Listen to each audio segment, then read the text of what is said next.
You are about to enter the Red and Rev Sports Show experience.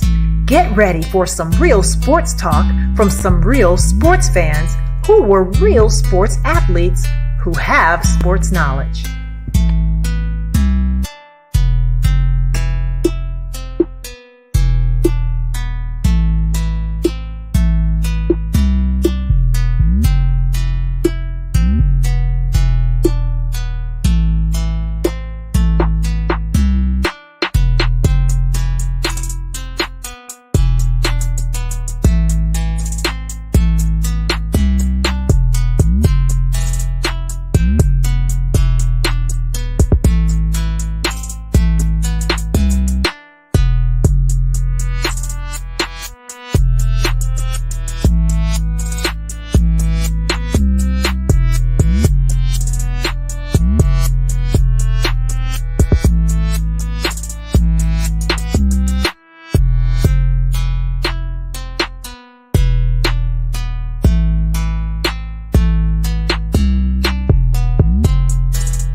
It's time. It is so time. First, it's time for Red and Real to begin. Next, it's time for us to discuss a lot of things going on this week. It's time for us to admit that the NBA play-in is a great idea. It's time for the NBA playoffs to get started. It's time for this Atlanta Falcons and Julio ordeal to finally become over with, okay? Because I'm tired of hearing about it, okay? It's time for Kwame Brown to let up off of these suckers that he's mad at. No, I'm just playing. It ain't time for that. Keep going, Kwame. Keep clowning them. Also, it's time for us to discuss what's going on with Deshaun Watson, what's going on in the entire world of sports, what's going on with baseball, old school versus new school. We got no hitters going on every day. It's time for us to discuss it all. Red, Rev, and special guest star Armani. That's right, special guest star Armani. Mission coach, we'll see you when you see you. But episode 190, let's get it started. Damn. What's going on, everybody? Welcome to another episode of the Red and Rev Sports Show with our special guest, as Red said, Armani Newsome. I'm coming to you live from Augusta. Red is coming to you live from Atlanta. And Armani, I think, is coming live from Virginia. But nevertheless, we're all here, ready for episode 190 of the Red and Rev Sports Show. For we're giving you real sports talk because we are real sports fans who are real sports athletes who have what, gentlemen? Real sports knowledge. So come on, hang out with your boys, Red, Rev, and Armani, substituting for Coach for episode 190. And as is our custom, even though he's not with us live, we were able to get a recording of Coach giving us something or someone related to 190. What you got for us, Coach?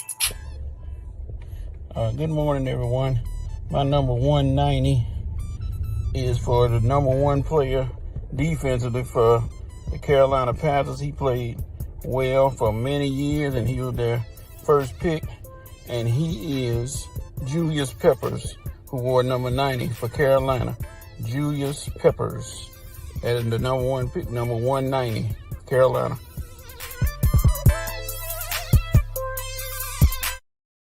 All right, Coach gave us Julius Peppers, soon-to-be Hall of Famer, who wore number 90, not only for the Carolina Panthers, but I think he also wore 90 for the Green Bay Packers for his short stint while he was there. What you think about Coach's pick? I'm just glad he won the Pittsburgh and well 90 for the Pittsburgh Steelers. Well, we're grateful.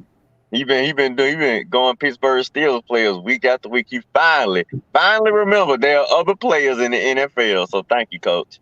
Nice. And we want to wish Coach safe travels as he's in South Carolina. Also, we want to offer our condolences to Coach. He lost a childhood friend from Mississippi this past week, so that's why he's not with us. He's attending the homegoing ceremony of his childhood friend. So we pray for Coach. We pray for his friend's family, and we pray for Coach's safe return back in the ATL. And I'm in Augusta for an installation service for a colleague in ministry of mine who become the new pastor of a church here in Augusta, Georgia, and I'm serving as the worship leader tomorrow at 2:00. So that's why I'm in Augusta, and we're glad to have Armani with us to substitute. This is, I believe, his second time substituting for Coach. How you doing, sir?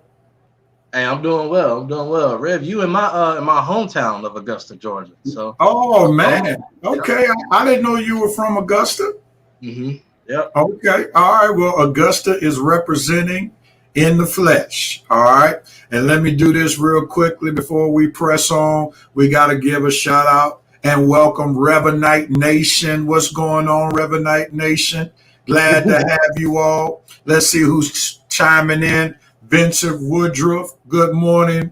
Glad to have you. That's one of the top persons of the Revanite Nation who's going to keep us laughing during the course of the show.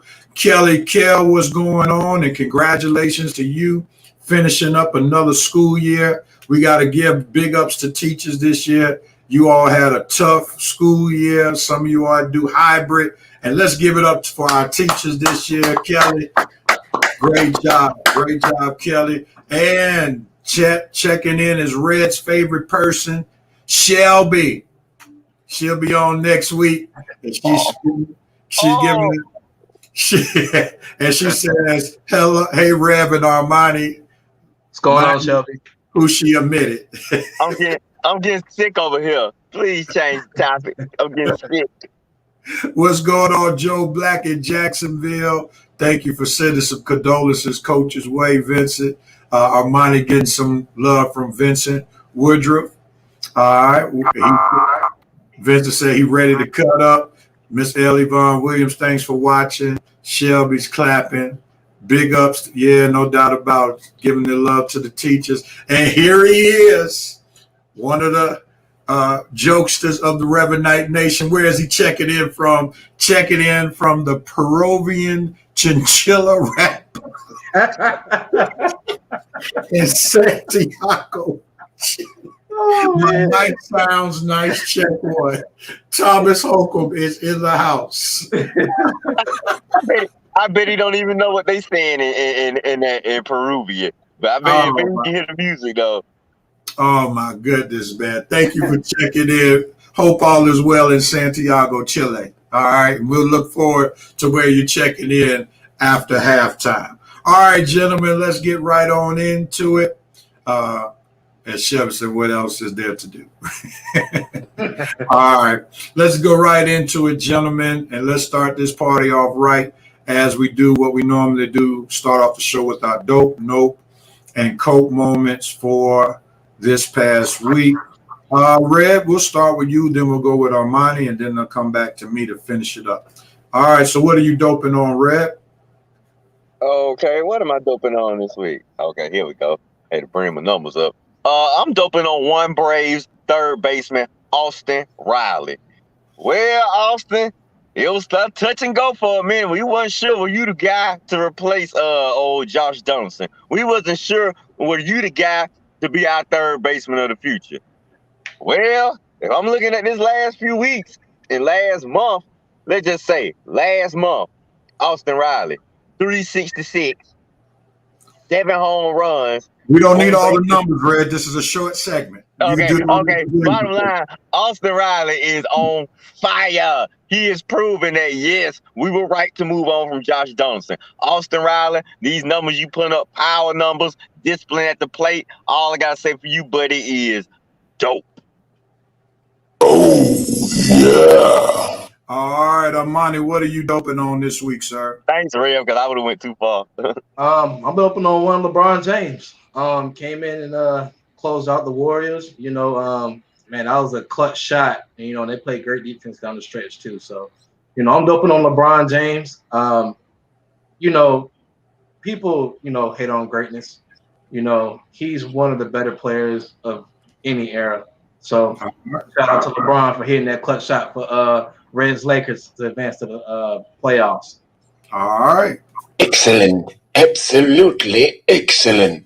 I am doping on Duke University. They just named this past week their first female athletic director in the person of Nina King.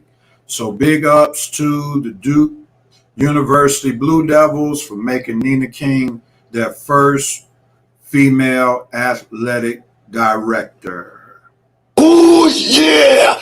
All right, Armani, it's on you, sir. What are you noping on? Man, I'm noping on one Dame Dollar, you know, calling out Steph Curry for saying, well, you know, Steph doesn't deserve to win the MVP because he went out. So, you know, I'm like, Dame, you're not in any space to call out Steph Curry. 3-time champion Steph Curry, multiple MVP Steph Curry. So I'm noping on one Dame Dollar calling out Steph Curry and saying he doesn't deserve to win the MVP. Wow. No. All right, and I am noping on the Eastern Conference play-in games. All 3 games were horrible. Thanks to the Western Conference for salvaging the play-in game, but the play-in games in the Eastern Conference, as Charles Barkley would say, it was terrible. Absolutely terrible. So that's my note moment for this week. All right, Red, what are you noping on, sir? I'm noping on the San Antonio Spurs. Wow, how far the mighty have fallen. Lord have mercy. I mean, first of all, you were forced to play in a play-in game just to get into the playoffs, which you proceeded to get blown out in. Well, not blown, but you did lose the game. And then it's just the last few years, ever since Tim Duncan retired, ever since you pieces left the Kawhi, Leonard incident, you guys just been going downhill. I hate to say it, but it seems like Pop is human. I never thought I'd see the Spurs just fall back into the the regular NBA teams. I always thought Pop, no matter who he had on that team, he would rise to the challenge. I guess not. I guess those good players proved it. Yeah, those players really did make Pop. But so nope, San Antonio Spurs. I hope you rise up soon. But for right now, nope. Oh, come on! All right, and I'm going to close this out as we start out this Cope moment, or I'm going to start off the Cope moment. I'm coping on the Atlanta Braves. Is Dr. Jekyll and Mr. Hyde. They almost got swept by the Mets. Then they lost the first game to the Pirates, and they come back yesterday and they win 20-1. So I don't know what kind of team that we actually have, but it doesn't look like that the Braves are headed toward the same direction that they were going last year, and that was almost winning a World Series. So I'm coping on this season, and I hope that they get their act together, or this season is going to explode. All right, Armani. I'm sorry. What are you coping on? I'm still coping with the fact that Julio Jones, come June 1st, may not be a Falcon. You know, he's probably one of my favorite. No, he's my favorite Falcon of all time, and you know, I'm sitting here coping with that. I hate to see it. I got his jersey. You know, so I'm coping with that. I hope that we can wear it to keep him. You know, just because we're in the win now mode, but you know, I'm coping with the fact that Julio may not be a Falcon. All right, Red, and close us out. What are you coping on, sir? You guys gonna be a little surprised, but my cope is an NHL cope.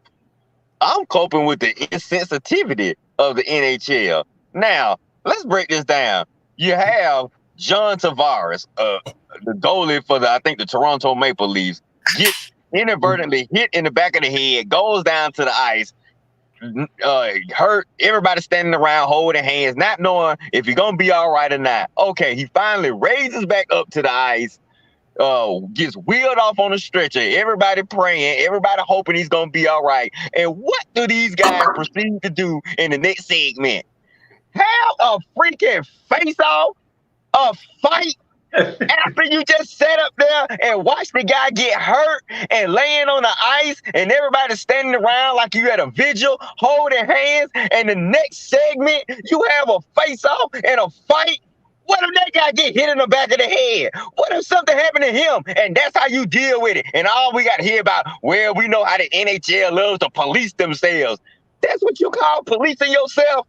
Man, well, if that's the case, they need to have somebody get arrested after that little idiotic display right there. That policing yourself, please. That's some corrupted policing right there. All right. Yep. The smoke alarm. All right. Oh, I thought that was my timer. No, I got it. I'm gonna go back to a timer. You seem like you're in rare form today. You trying to pick up the whole show. I'll just mess with you. All right, let's go. Here we go. Let's see who is noping and doping and coping in Revenite Nation. Here it is. Vincent Woodruff. I know Red likes this one. Doping on Kwame Brown. Thomas Holcomb doping on the Atlanta Dream home broadcast team, all black and female.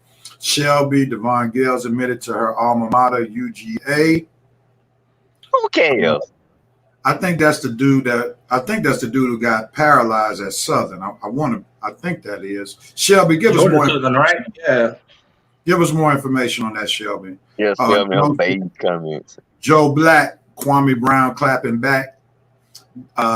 Shelby is noping on the Warriors out of the playoffs, so she can't see any close-ups to Clay sitting on the bench. I know she's mad about that. Good morning, Maurice Thoreau, representing Milwaukee, Wisconsin. Vince is showing him some love. Shelby coping on Red. Marquise Brown dope. Kwame Brown dope said everybody loving on Kwame today. We're gonna get to him. Vincent Woodruff blazing all week. The bodies that lay in his wake. Talking about Kwame Brown laying folk out verbally. Joe Black noping on the fact that Uncle Nate was fined $25,000 by the NBA because his comments talking about how the NBA wants the Knicks in the playoffs. Thomas Holcomb is noping, sing along. I'm unhappy, and you know what broke his head. Oh, I forgot that. That's right. He did break his head after giving up those runs. And he's out for like 60 days. Sing along. I'm unhappy at broke his hand. All right, I had to do it justice.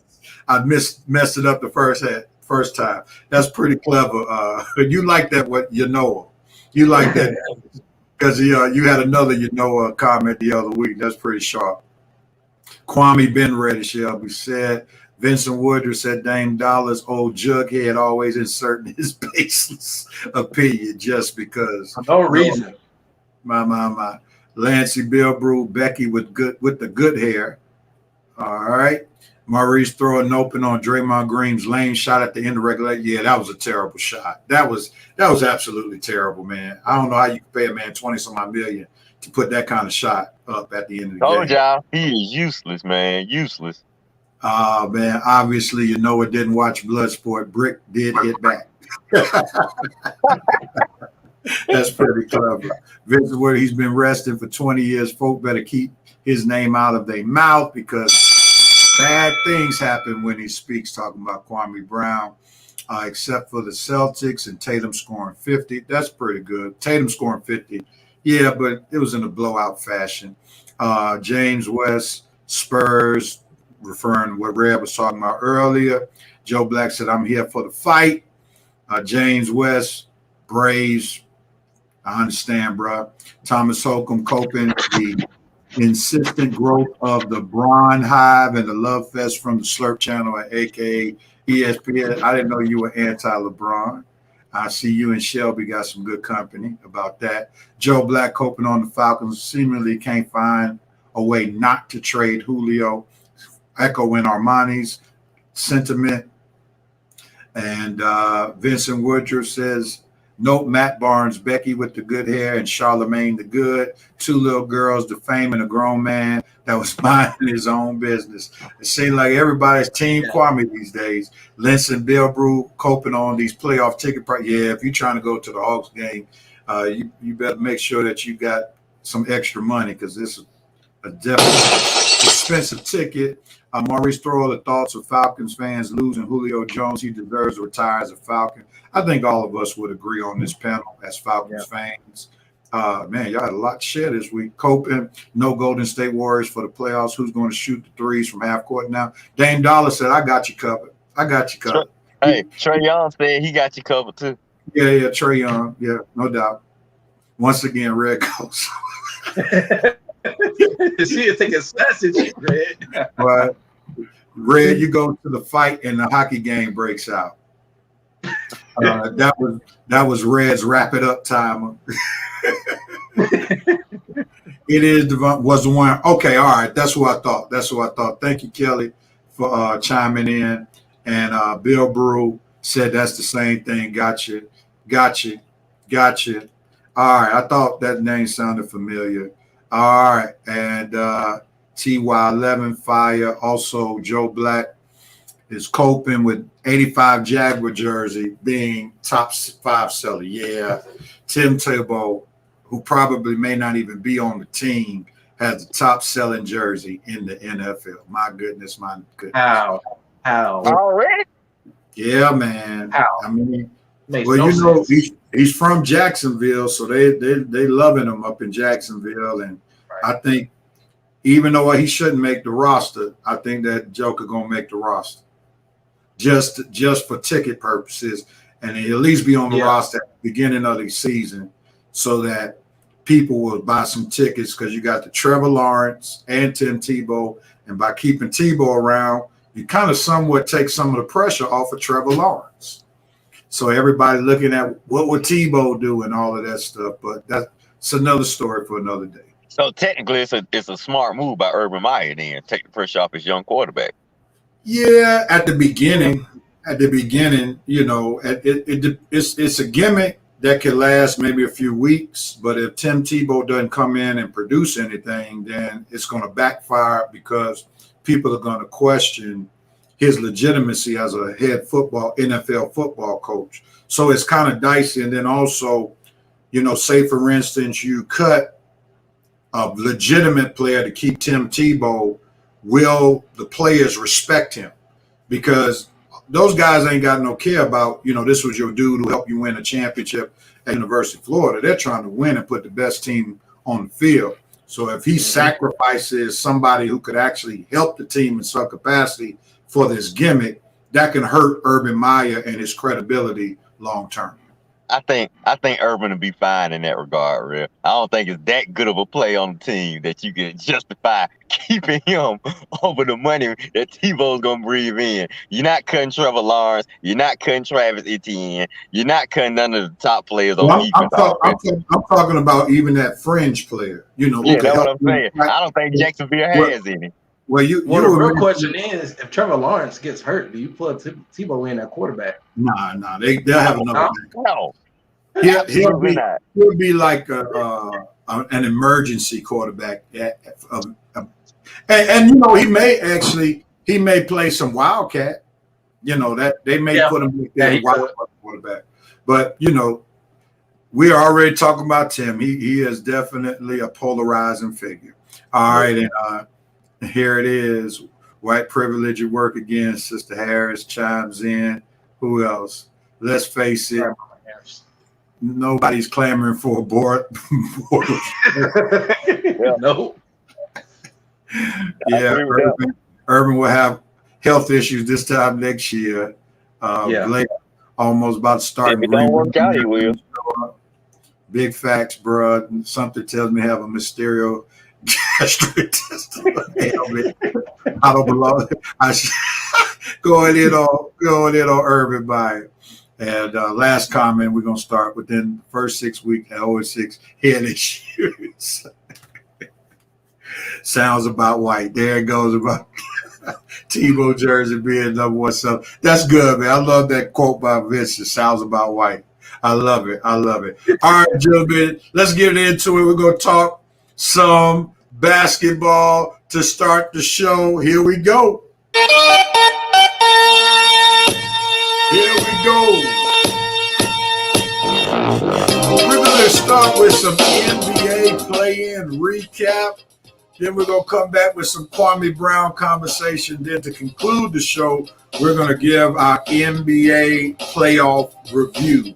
So we're going to give you basketball in the first half and basketball in the second half. With that being said, let's jump right into it, gentlemen. We know that there were 4 play-in games that took place. Starting off, Indiana took care of Charlotte.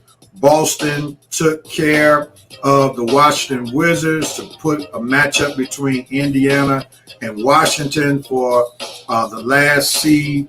And then in the West, you had the Grizzlies beat up on the Spurs and the Lakers winning a thriller against the Warriors. Then last night, the Grizzlies, who just lost to the Warriors last Sunday, come back and beat the Warriors in Oakland to send Steph Curry home for the summer. So with that being said, this is what we're going to ask you real quickly as I change up the graphic. I want us to answer this question. Was the NBA play-in a good move or bad move? So start off your answer with good move or bad move and then explain your answer. Was the NBA play-in games, or I'll just say play-in, a good move or bad move? All right, Red, we'll start with you, man. What say you? Good move. I'm always a guy. I guess I'm that type of guy. I always want as many teams as possible to have a chance at playoff success or postseason. You got lots of good players in these different leagues: baseball, NFL, basketball, and I just hate to see good players not have a chance at a championship run. Now, I know, granted, the NBA already has 8 teams in each conference going to the playoffs, so they probably have more teams in each conference going to the playoffs than any sports league. But at the same time, I hate to be that team, that's 7th, 8th, 9th hanging on and can't get in because of the possibility of one game. You give me a chance I always like teams having a chance to get in. So of course I'm gonna say the play in is successful. Now, if it's blowout games like we had with two of them, but we didn't have with the other two, then yeah, it'll seem like a bad idea. But when you have games like Lakers and Warriors, Warriors and Grizzlies, the Celtics and the Celtics and I forgot who the Celtics played, but the They played Wizards. the Wizards. They played the Wizards. Wizards. And the Wizards come back and beat I think it was the Hornets, the Pacers. So it was like I say, you get an opportunity to give a few teams a chance to get them last few spots in the playoffs. And I'm a fan of teams getting in the playoffs, so I'm gonna always think the play-in is a good idea. Now personally, I don't want any one of my teams to have to go through it because it's just too stressful. That Laker game, whoo, that was stressful, boy. Just thankfully, Clay James came through in the end for me with that bank shot. Give props to him. That was definitely a clutch shot, even though he really just tossed it up there. Thankfully, he said he saw 3 goals and aimed it for the middle one. I'm glad the middle one was the correct one. All right, Armani, jump in there. Good move or bad move for the NBA to have these play-in games? Man, that was a good move because some of these games really came down to the wire, man. Like the Lakers and the Warriors, and then I think the Celtics had a one of those close games. So it's a great move because you give the little guys a chance, you know what I mean, to get into the playoffs. You know, that might not had a great season, you know. So, you know, I think it's a great move. You know, it paid off. It definitely paid off. All right, and I'm going to join the crowd. It was definitely a good move. It definitely helped that this year to sell it, you had the Warriors and the Lakers. Doesn't get any better than that, to have arguably the two biggest names in NBA basketball playing each other. So that definitely helped the brand of the NBA play-in. It's going to be interesting to see how we may look at it in seasons to come when you won't have your higher caliber players probably playing in the playing games, because we got to remember this year was a unique year. The season started out late, so therefore there were a lot of injuries because they had to cram in a 72-game season from December until May. So you look at teams normally would have 2 and 3 days off during the course of the season, but they rarely had that. So I don't know going forward, will we have those games? Thank you for showing us your Kobe jersey. But I don't know going forward, will we have those mega names? Because normally the mega names will probably be some of the higher seeds. But I will say, as many folk have mentioned, it definitely put Morant, you know, in the limelight, because that's a great win to beat Steph Curry. And if Morant can add on to what he did, not only this season, but in the season to come, that may be like a sign of passing the torch. So yesterday's game may be a monumental moment for Ja Morant in being a household name in the future. So we'll see. Here we go. You don't know Kobe. Man. All right. Yep. And indeed, we'll see next year. All right. Real quickly, what was your biggest moment from the play-in game? Was it LeBron's shot? Was it Ja Morant exploding? Yeah. So it's clear. It's clearly LeBron's shot. Yeah, for me. Because LeBron's shot. I mean, we've seen LeBron make shots like that, but I was not expecting that especially after Draymond gave him a run for his money and hit him in the face, and then he said he couldn't see anything. So I thought he was kind of, you know, a little screwed a little bit, you know. And then the way he let the shot go, I was like, okay, LeBron, but he made it. So I was like, okay. I thought it was another. I swear, the way he let it go, I thought it was another one of his bricks. I was just ready for that thing to clank off the backboard, and I was, man, all right. I swear, I was ready to clown him. As soon as that thing clanked, I was gonna say, "You freaking idiot!" I was revved up too, man, because. And when that thing went in, all I could do was, and then I jumped up in my room. I was like, okay, y'all, let's play some defense, because I knew it wasn't that much time left. So I said, okay, one stop. So I couldn't even, I went from about to clown LeBron to jumping up saying defense, because I knew if we stopped them on the next possession, that probably was going to be game, and we were going to steal this game. And the way that game was going, for him to make that shot at that time, at that moment, LeBron, you almost there. You almost about to be a true Laker, buddy. Just gotta get one more ring, man. But boy, what a great clutch shot by King James in that moment. Definitely was a king in that moment.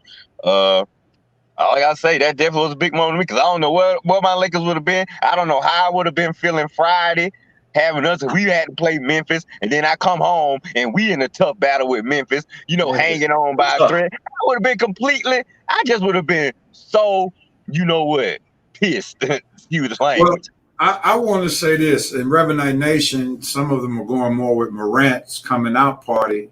That was love. I would say this. Is it because LeBron hit the shot that made it the best moment? What if it were Kyle Kuzma or Caldwell Pope? Would you have shifted your attention from it being LeBron?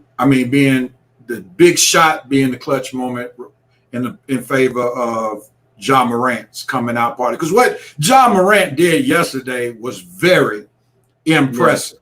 He went toe to toe with Steph Curry. He hit clutch shot after clutch shot after clutch shot, justifying that he should be put on notice as an up-and-coming superstar. So if it weren't LeBron, then would Ja Morant's performance last night been the biggest moment? Armani, I'll let you start. Go ahead, because, I'm going to say yes, because the fact that the Lakers were, they were a lower seed, and then, if somebody else had took the shot, we would have been like, okay, but because that doesn't really compare to what, John Morant did. You know what I mean? So in that regard, is that if it would have been anybody else, it wouldn't have been as big of a moment. But because it was LeBron, LeBron or Morant, LeBron had the better moment. Anybody else, we wouldn't have paid it much of a mind. Oh, go ahead, Dred. I think now if had Anthony Davis hit that, okay, look, I ain't gonna lie. Me being a Laker fan, Anthony Davis, had anybody hit that shot, just the shot, period, the fact that we would have been a game-winning shot to take us out of the next round, propel us to the 7th seed, the fact that we just would have won the game, I probably would still be a little high on emotion right now, because I know how low of emotion, let me see, Red would have been in. Yeah, it's something like that. Oh, but like I say, I don't know where my emotions would have been had we missed the shot, lost the game, and we sit here fighting for Memphis on Friday. So honestly, my emotions would have been all over the place. So it still was a big shot for me. Had Kuzma, KCP, Anthony Davis, he did now. Montreal Harris, a drummer, just threw something up there and went in. I probably would be with you like, nah, that was just a lucky shot. But still, it was a big shot. And that was moment. Now, I'm not going to get so caught up in the Ja Morant moment, because for all we know, this clown finna go and get swept 4 games by Utah. And we going to completely forget about him in a week or two, and about in a few days after they get swept by Utah. So that's why I'm not so big on him right now, because we don't know what's going to happen in the next round. Steph Curry, we all would have thought Steph would have had a chance to at least give a fighting chance to Utah, maybe take a game or 2 from him. Does anybody think Memphis Grizzlies have even an iota of a hope of beating Utah, even taking one game? I think Golden State would have got swept too. So you're saying we caught up in the moment? What you saying, Red? Red, that's what he said. But any team, they're playing the number 1 seed. They're playing the number 1 seed. So you're expecting whoever comes out of that 7-8 game to get swept or only get 5 games at the most. So I don't think it still takes away what Ja Morant did. Ja Morant is going to be remembered because of who he played to put out, plus the performance. That was Steph Curry. Yeah. Some people refer to him as the best player in the NBA. He's an MVP candidate. And he went toe-to-toe with one of the MVP candidates. So Ja Morant, That moment was definitely very high. Thomas Holcomb asked a question, and I may have a little tension with it. He asked it earlier. Last year could be an asterisk. So that means you're a LeBron hater. That if LeBron gets another ring this year, is he in that conversation? For me, he's already in that conversation. Yeah. For me, he's already in that conversation because he's done what no other player could do. He's gone to 3 different franchises and won championships. All of the franchises were composed differently. You know, He won it with a point guard in Cleveland. He won it with a small forward in Miami. He won it with a big man as the second best player in LA.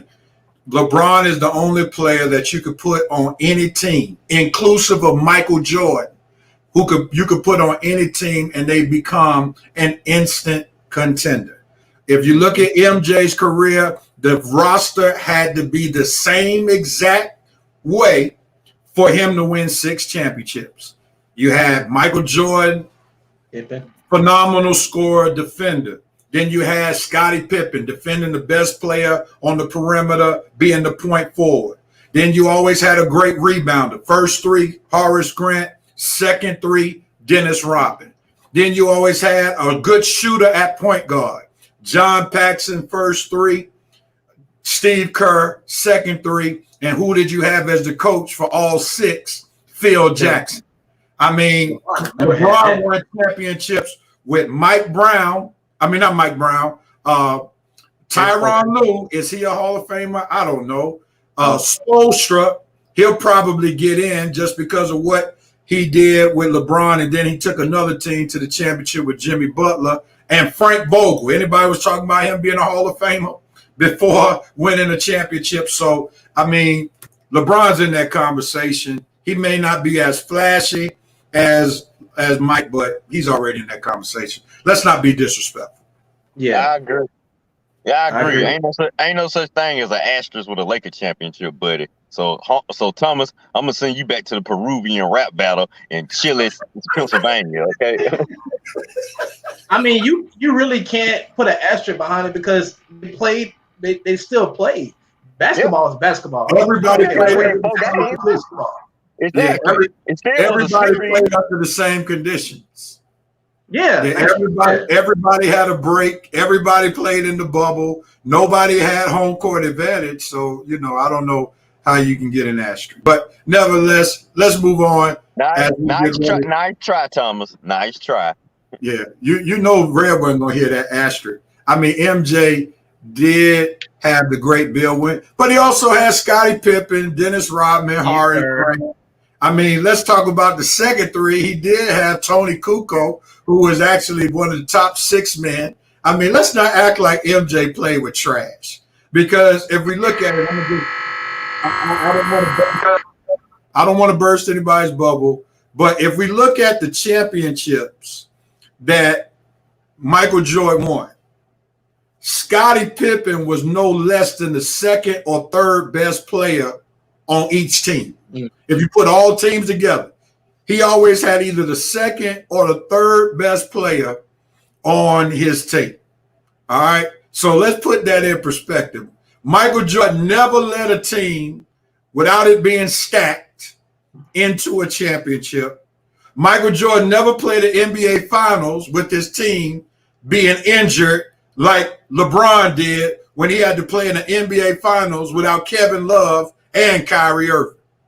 Michael Jordan never took bums to the NBA Finals. When Michael Jordan had bums on his team, he got swept. Let's remember that. Let's remember that. He got swept.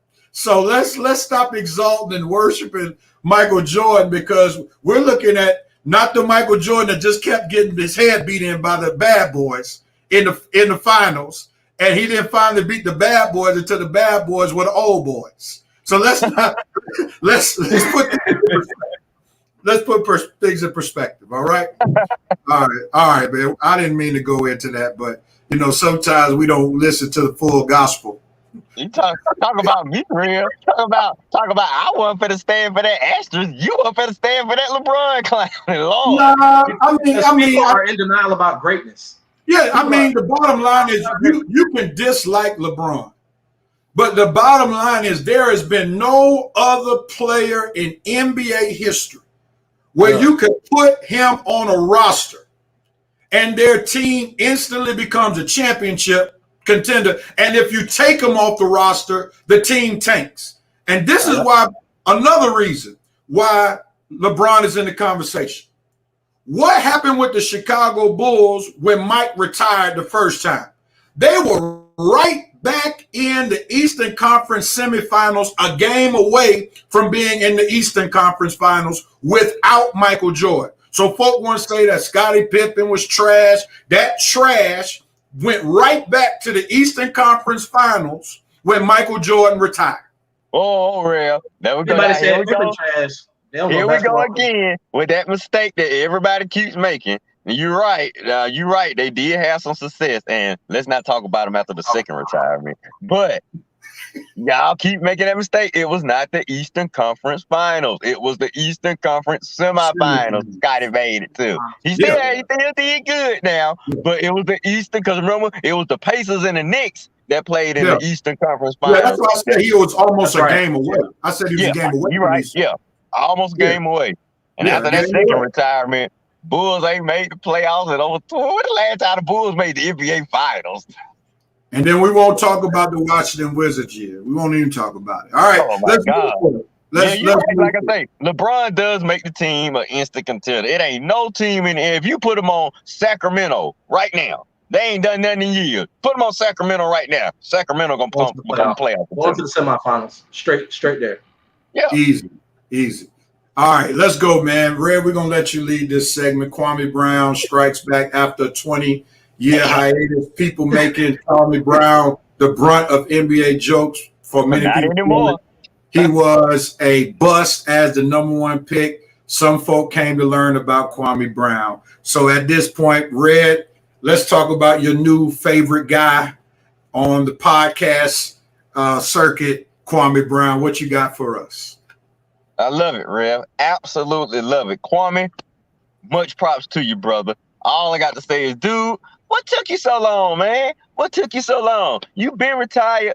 I know. See, I knew who you were, man. I remember you played for the Lakers for 3 years. I remember what happened with you and Kobe and the issues. Now, it wasn't no issues. I just remember the days when you was on the Lakers. So I kind of knew what kind of cat this was.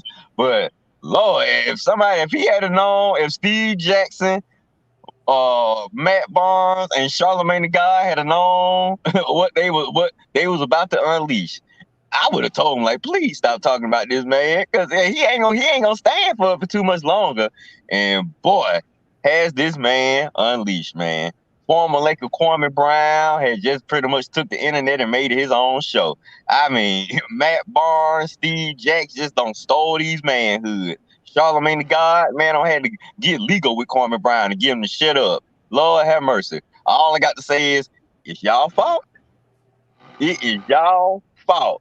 This man has been quiet. This man has been taking all of these hits, all of these knacks on his personality, all of these knacks on his basketball career, left and right, up and down for over 20 years, really. From everybody in the industry, from Stephen A. Smith, like he clowned on him, all of the media folks in the NBA has pretty much taken their shot at Kwame Brown. And the man eventually said, hey, enough. You guys don't know me, but you about to know me. And boy, have we learned a lot about Kwame Brown in these last few days. All I got to do is say much respect for this brother, because there's always brothers like this that you don't know and you think you know, that you always give you a reality check. So thank you for the reality checks you've been sending out this week, Kwame Brown. I appreciate them, and I look forward to more of them. I don't want to keep talking. I want to give my co-hosts a chance to get their thoughts in. But I, for one, your Georgia brother, has been enjoying it, man. You guys woke up a dead horse, and you should have stayed. You should have let it stay sleeping. All right, Armani, are you all for what Kwame Brown went going in this past week?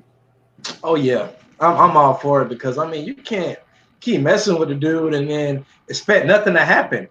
You know, I was a little kid, I think, when Kwame was with the Lakers, and you know, even though he didn't live up to the hype, you know, he was still in the league. I mean, you can't. 13 years. You can't just disrespect the man like that and then expect him to just not say nothing. I mean, you blatantly disrespecting him. So they deserve everything they got. So Kwame, I'm with you, brother. I'm with you. All right, and I don't really have a dog in this race, but I guess as somebody would use the phrase, if you poke the bear long enough, eventually the bear is going to come at you and try to claw you to death. Yeah. And he's been the brunt of a lot of jokes for many years. And I guess Kwame just said enough is enough, and he unleashed. And when he unleashed, he definitely unleashed. I mean, he was hitting people below the belt. Matt Barnes, he was giving Matt Barnes the business, talking about how Derek Fisher took his woman and how who's the father and all that stuff. You up there picking up another man, another man picking up your children and all that stuff. I mean, Kwame was just bringing the heat, and I guess somebody gonna learn. I just hope it does not translate into something that could get worse. Because, players have egos. And in this social media age, things go viral. And now nobody's going to like being the brunt of jokes when something goes viral. And I mean, when Kwame went in, he had like a 30-minute segment, 45-minute segment. He went off on Stephen A. Smith's hairline, talking about how Stephen A. made a career, talking about a teenager, I mean, he just left no holes barred. And I mean, he was going for the juggler, he was going for the knockout. And, I have to give him big props for being silent for so many years. Yeah. And people been talking about him for years on television shows, so forth and so on. But now I think people are going to think twice because he did bring the heat. And I'm telling you, it was an inferno that he brought to social media. Woo! Put out the fire, real. They was asking for it for years, and hey, he just let it build up. He let it build up. He was like, you know what? I'm not taking this no more. But he was smart though. He was smart. That man wasn't finna. The man said he got money to make. This is big. You're not finna mess with his business. He got his mortgage to pay, and and he started complaining. Like, think about this, Armani. What was Kwame gonna say to Michael Jordan back in the day? What could he say to the media about Michael Jordan the way the media is gonna take his side over Michael Jordan? You ain't got but one option. Stay quiet. Right. Stay quiet and get that money. And he took it on the chin. And I mean, at the end of the day, Kwame Brown showed that he's a very smart young man. Yes. Even when he was in the NBA, because he understood he was in a no-win situation if he tried to come at Michael Jordan. Yeah. So he was a smart man. Now, I will say Kwame Brown did respect one individual, and he knew not to say anything bad about this one individual. And this man must be a bad man for the young and old, and that's Charles Oakley. He made sure he didn't say nothing bad. Oh, yeah. You already know, man. It was clear. He didn't say anything bad about Charles Oakley. Nobody messed with the Oak. Nobody really say anything bad about Charles Oakley. No, it's interesting. You won't need it right here. It's interesting. Oakley pull up on you. Yeah. Have y'all ever played NBA 2K21? I think so. All right. So if you listen to the commentary, Greg Anthony is the analyst at all the games, and then they switch up to third person. So like Kevin Harlan asked him about his time in New York, his relationship with Charles Oakley, and then they said Charles Oakley was a good cook. So then Kevin Harlan said, what are some of Charles Oakley's best dishes? And then Greg Anthony said, whatever Charles Oakley cooked, it was great.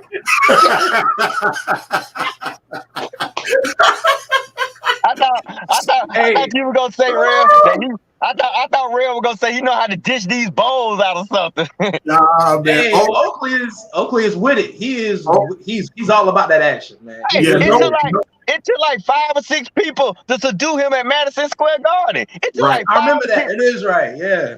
Right. Oh, you don't play with Oak, and I think the young and the old of the NBA have gotten that memo.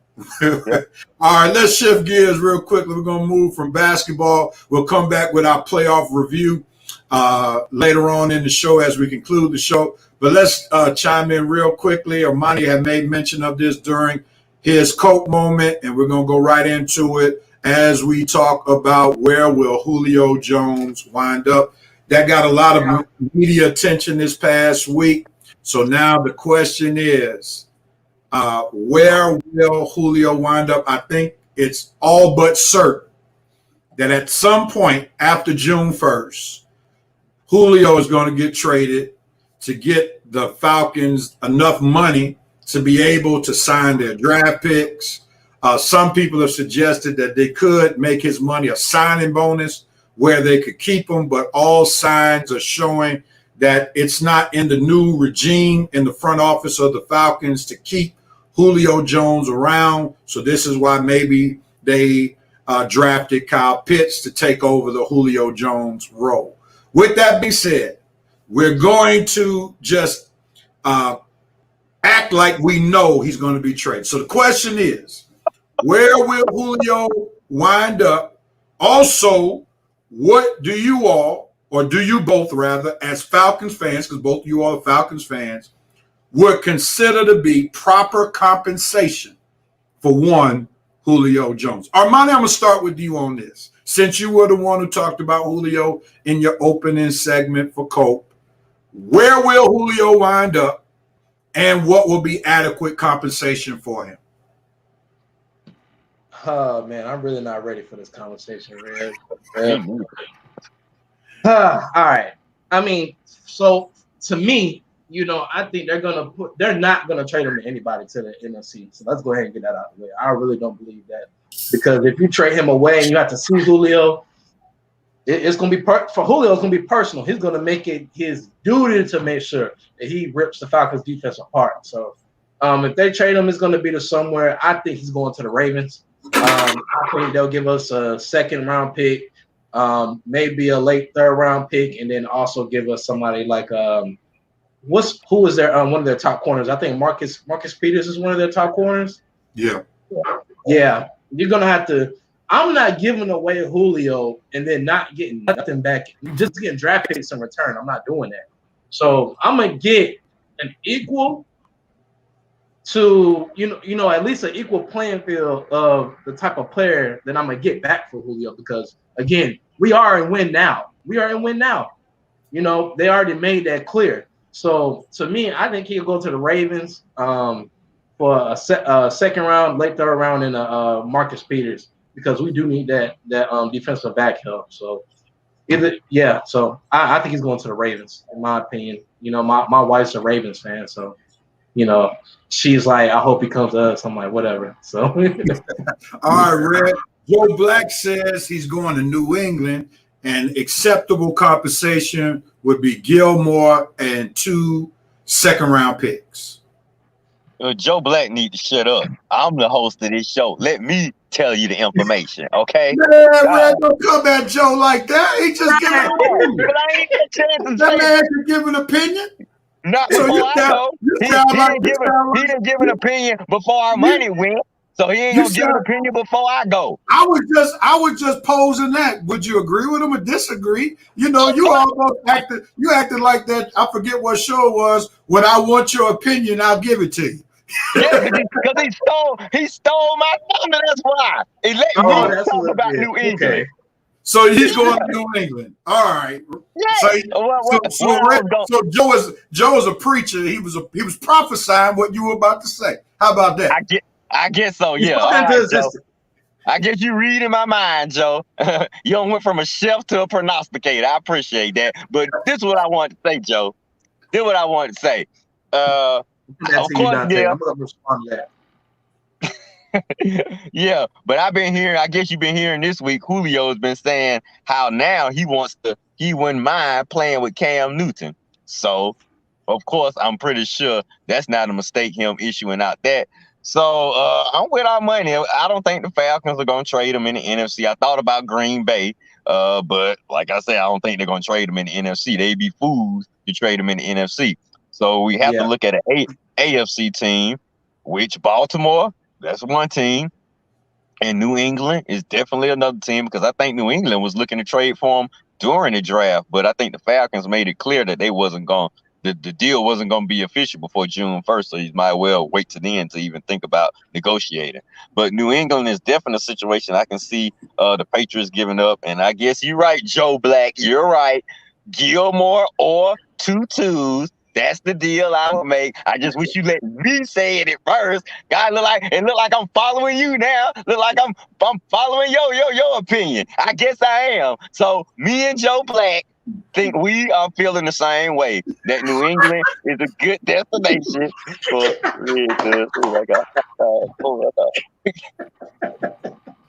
You see what? So this Joe Black. Reverend Knight Nation coming for you, Red. Reverend Knight Nation said, "No, you won't disrespect someone for Reverend Knight Nation." So Joe Black said, "You're gonna have hot dogs while Coach and Rev has steak and lobsters. We do our 200 show." And then Vincent Woodruff said, "Red is that type of guy." Oh, where is no? That ain't the one. Red, where is it? Here it is. Red does seem like a hot dog. Yeah, exactly. So while you talking, just make sure my hot dog got chili on it, okay? While you talking, my hot dog better have chili, onion, some ketchup, and some mustard. And I'll take the hot dog. You right? Red is the type that would take his ball. They said you the type of guy that'll go to They say you the type of guy that'll go to Ruth Chris and still order chicken fingers or hot dogs or something. Reverend Knight Nation, stand up. Reverend Knight Nation. Hot dog. Yeah. Yeah, if you on a trip, Tommy, they're going to have to be from China. Why not from Peruvian? How the hell going in Peru? Red, you've been warned by River Knight Nation. Don't come They're coming for you, man. They're coming for you. They have put all the commentators on the Red and Red Sports Show on notice. Don't come for Rev Knight Nation. Excuse me. Rev Knight Nation don't know me too well. I bags down from nowhere. I ain't scared of nothing. You want to come? Let's come. You know me. Y'all must don't be on my page often. I'm ready for all battles, baby. Bring it. Just bring it. I'll personally make sure you have horseradish.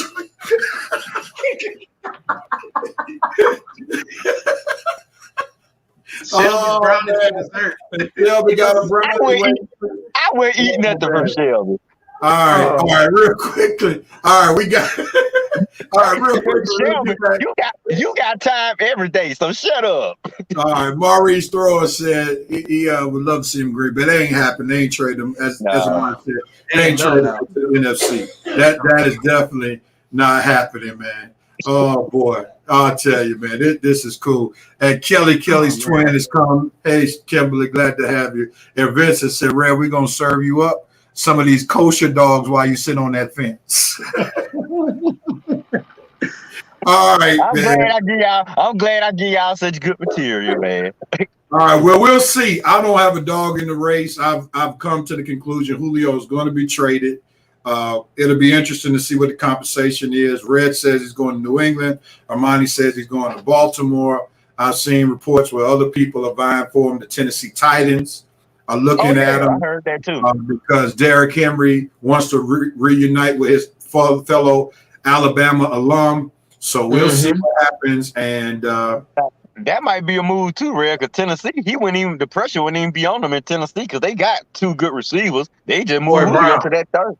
Well, the thing is, that would make that team an instant Super Bowl contender because you already got to connect the line to try to stop Derrick Henry. And then Julio still has probably a season or two left in him where you're going to kill anybody trying to try to play one-on-one with them. So that would be the end. As long as he doesn't go to your second tier. Come on to Kansas City, man. Come on to Kansas City. No way. He ain't going there. I'm going What's interesting about the Julio trade is that I remember when Terry Fontenot had his interview with the Falcons, and then they said they asked his son It was like, so who's your favorite player? He said Julio. I was like, okay. Then now they want to trade Julio. If I'm Terry's son and they trade Julio, I'm like, don't bother taking me to school the next couple weeks. Nah, Don't even try. KC can't get Julio, man. They already got too much money tied up in Pat Mahomes, and then they got to eventually pay the little road runner. What's his name? The little wide receiver. Y'all know the one. Tyreek Hill. Hill. Yeah. I think he under contract for a minute. Well, dang, Rev, how you don't know your own players on your team, man? Hey, man, I'm more Pat Mahomes than I am Kansas City. So as long as I know who Pat Mahomes is, that's all that matters. I know Travis Hill. He's still a Pro Bowl. You still supposed to know him. Hey, man, it slipped my mind. How many times we've had people slip our minds on this show? Armani, you come on long enough, your mind will slip too. So all right. Yeah, definitely. All right, let's pause right here. Gentlemen, we've had a great and entertaining first half of the Red and Red Sports Show. Reverend Night Nation, we see that they stand up for one another. We learned that lesson on today, but nevertheless, let's get ready for halftime of the Red and Red Sports Show. It's been real. We got one more half left, and we're going to be talking baseball, and then we'll give our NBA playoff review. So stick around for the second half of the Red and Red Sports Show with Armani substituting for Coach. We'll be right back.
And we are bring them out, bring them out, bring them out, bring them out. It's hard to. All right, second half as we start the Red and Red Sports Show with Armani stepping in for Coach this week. The Reverend Nation still amped up. They were talking. Red, they talking about Red tried the Reverend Nation today, boy. They are locked and loaded, man. I mean, goodness gracious. All right, let's see real quickly. Kelly said, "Oh my God," clicked off, and then y'all at each other's throat. What? You gotta stay tuned. You gotta stay tuned. Joe Black comment: extend Grady and keep Julio. It can happen. It can happen. Armani, and Shelby said his son doesn't pay any bills at the house. He doesn't get any votes. You're right, but he won't be taking me to school the next couple weeks, at least till Father's Day. He got till Father's Day for me to get over it. Yeah, Rev Nation about that life. And Sister Harris enjoyed the first half. Doesn't know if the second half can match it. And 3 words: Reverend Night Lives Matter.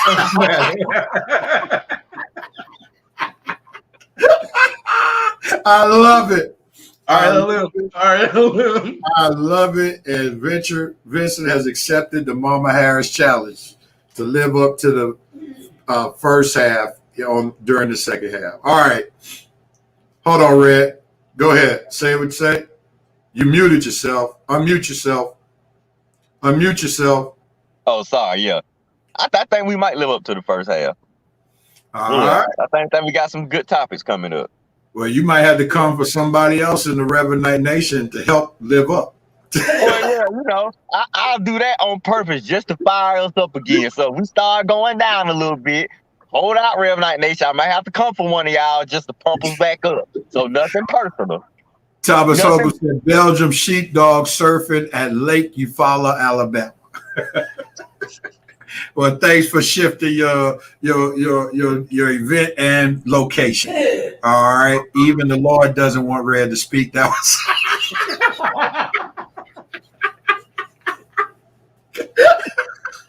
They are on your neck today. oh boy. Oh boy. Hey, They I have to make clear it the easy fight for on my boy. Red. Oh my goodness. Uh-oh. Chef said keep Red muted. Tell Red do not click the ignition more than twice, might be some problem. And Thomas said he got a Concorde to get to his events. Go ahead on with your bad. Oh boy. You gotta making me laugh, man. Oh man. That was a good one, Vincent. Even the Lord doesn't know ready to talk. That's pretty clever. Yeah, All right, my mute wasn't working for a minute. all right, man.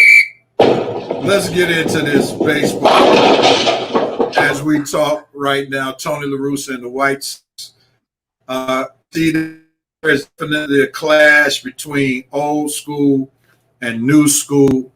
Tony La Russa is the new manager of the White Sox, and as much criticism as he's gotten, let's get in perspective that the White Sox have the best record in the major leagues. So after not even being in the playoffs last year, so let's make sure that we keep that in mind. They made it last year, real. Oh, they made the playoffs. Okay, they got knocked out of the first round, I believe. Yeah, by Oakland. They did make the playoffs. Okay, I stand correct. So La Russa's from the old school. He gets on one of his players, German Mercedes. He calls German Mercedes clueless because when the White Sox were up 16-4, one of the pitchers from Minnesota was an infielder, Williams Ostilio. I butchered his name, but I just tried it. Anyway, he was brought in to pitch since the game was so lopsided. He was pitching around 47 miles per hour. The count was 3-0. And old school baseball would say you don't try to hit a 3-0 pitch. But nevertheless, Mercedes saw that softball pitch come up. He went deep, took it over the outfield fence. And his manager did not applaud him, but rather he called him clueless. And that's started a rift amongst the White Sox clubhouse, even though Tony La Russa said as recent as either yesterday or the day before, there is no rift in the White Sox clubhouse. So, Red, what's your thoughts about Tony La Russa? Is he outdated? Does he need to come up to speed with the new age, or was he right? Okay. Allow me to quote a line from The Godfather made by one Godfather villain, Don Barzini. Listen, Don La Russa, times have changed, okay? Things aren't like the old days where you could do anything you want to, okay? We have new school baseball players in here today. This ain't like the old days, pre-Jackie Robinson, pre-playoffs, pre a lot of new age things, dude. Tony La Russa, how long you been managing, man? Since 1960s, man? And the fact that they bought you back, and the fact that they bought him back after a long absence, okay. People were kind of skeptical at first, but still, you got the best record in the league, so maybe it was working. But man, La Russa, as quick as you got this team up in first place, man, the quicker you gonna lose this team. As quick as you got the respect of this team, you gonna lose it just that fast, man. You picking on one of the best young players on your team, one of the best young players in the American League, and I don't forget his first name, but last name Mercedes. Dude is hitting 358. 358. One of the best young players to come along in a long time, and that's the guy you choose to pick on. Look, if the Minnesota Twins want to throw position players out there and they throwing 40-mile-per-hour up at the home plate, dude, why are you trying to take it bat away from me? I'm finna keep building on my numbers, man. You want to throw it up there like that? I'm gonna knock it out like that. Hey, I'm sorry. New school baseball, new rules, new people in the game. This is not old school baseball, Tony La Russa. I respect everything you've done in the game. We respect your championships. We respect your wins. But, dude, you have got to change with the times. It's just like the issue they had with the flinging bat. You know, when they hit the home run and toss the bat? Dude, you got to get with the times. Baseball is about bringing fans to the game. And the way you bring fans to the game is to show that we all are out there having a good time. We all are enjoying the moment. La Russa, you ain't enjoying the moment. You trying to preach and lecture folks, man. Bad move, Tony La Russa. Bad move. Go ahead, Armani. Armani, you agree with Red? Yeah, I mean, once a team is clicking like the way they've been clicking, man, the way that you did that, you're gonna knock everything off. I mean, you don't want to do that. So that was just a bad move on his part. You're gonna discombobulate the locker room, all kind of stuff. What they're if it ain't broke, don't fix it. Stop trying to fix something that's not broke. If he made a mistake, all right, let him make a mistake and move on. You don't need to be doing all of that. So yeah, that's I agree with Red. That's not a good move. New baseball. I mean, new rules, baseball rules. So well, baseball has always been known for these old school traditions that sometimes don't always translate into new school ways. If you hit somebody, then the next time on the other team, you got to hit somebody and so forth and so on. And then also don't steal bases when you're up by so many runs and so forth and so on. You still got to play the game. And because baseball is a sport where people have come back from so many runs down before, I think you still have to play the game to the end. Because we've seen some miraculous comebacks in baseball. We've seen people come back from being down 10 runs, so forth and so on. And the bottom line is, if you put somebody out there, then, hey, it's not there just for show. It's there to compete. You're not there just to help your batting average go down, because they're not going to think about that when you're going for a contract, how you just decided to get out or didn't even try against some infielder who was trying to pitch. You're trying to get – I know when we used to play sorry teams back in the day, we would mess around and pile up our numbers, especially if you're going to put out poor pitches. This is our time to feast.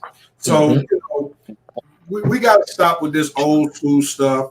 That's just like somebody in basketball, after they put the scrubs in, you gotta let the shot clock go down every time before taking a shot. Yeah. That's funny. All right, Tony La Russa had an old man moment. He needs to check himself and enjoy the moment for what it was. And yeah, Red made a great point. You don't challenge your best player like that. If you had a problem with what he did, you say that behind closed doors. That's to the office. Yeah, that's like he got Jerry Jones syndrome. Well, Jerry Jones is an owner, so that's a different story. The owner can get away with certain stuff, even though it's not a best practice. Mm-hmm. But you definitely don't want to put your young star on blast. And then you have all the young stars on the team taking up for him. Lance Lynn, Tim Anderson. Tim Anderson taking up for the guy, dude. That's why I say once Tim Anderson starts taking up for the guy, you in trouble. Because that's two of your young players on the same side. Well, eventually, if all your young players converge and they go up against you, you're going to be out, La Russa. Because they're not going to trade all the young players for you. Yeah. All right, gentlemen. I think we have somebody who's trying to get in on the show. Coach is coming from a homegoing, and I think he is set up in his car. I'm trying to see if he got his camera shot right before I bring him on in this next segment. Now I need you. Don't get hurt now pulling over to the side of the road in some strange town now. I know what they can see. I need you to give me the thumbs up that you got your camera shot right before I bring you on, because it's kind of shaky. We don't see the keyboard and the radio. All right, here man, your camera's still shaking, Coach. I'm gonna go to the next segment. If that camera shake one more time, get your camera shot right. All right, I'm gonna try this one more time. Are you right? Thumbs up. All right. That's a big thumb right there. All right, here we go. All right, there he is. Coach Patrick Thomas has joined us, and again, our condolences to you and the family that you went to go celebrate the life of your childhood friend with, and we're glad that you were able to support. But also, we're glad that you're able to come on in. You still got that camera moving. That's not good for TV, Coach. I know. Hey, are you driving, man? Are you driving? No, I'm parked over here at the family house. All right. I'm just all right. You just my hand. Oh, see, you gotta see if you're gonna do mobile sports ministry, you gotta invest in the right tools, Coach. You got to get a selfie stick. A selfie stick, or all right. Well, that's better. That's better. Yeah, all right. So you wanted to channel your inner red with the seatbelt on and the car ministry. All right, we got you. No, that's cool. That's cool. All right, man. All right. Everybody showing Coach some love. Don't tell me that's Coach Part Red's phone.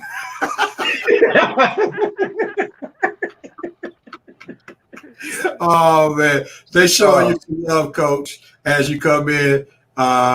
It's Coach Derek Jackson Thomas. All right, and, not Derek Jackson. Oh Lord, Coach, guy you want to be compared to? Coach with the Mississippi Metro PCS phone. All right, and Kelly is giving them the invitation to go in on Coach. Now, Coach, let me just let you know. I don't know if you saw what happened, but Red came at one of Reverend Knight Nation, and they came for him. So I just want you to know, if you come back at Reverend Knight Nation, make sure you're locked and loaded, because they are coming at people full blast. So be mindful of what you say to Reverend Knight Nation, because they are one nation. I don't know if I'm going to say it's under God, but one nation under a common cause not to allow somebody to disrespect them. So just keep that in mind if you come for Reverend Knight Nation, Coach. I thought I'd let you know. All right. What Vincent said, Coach needs to pay his half of the phone bill this month. Red coming up short on his end. Oh, okay, Kelly. I'm sorry. She said no, they can't go in there, Coach. I'm sorry. Thank you for correcting me. All right, and Kelly playing bodyguard this week. Thomas Holcomb, in response to what Kelly said, definitely. All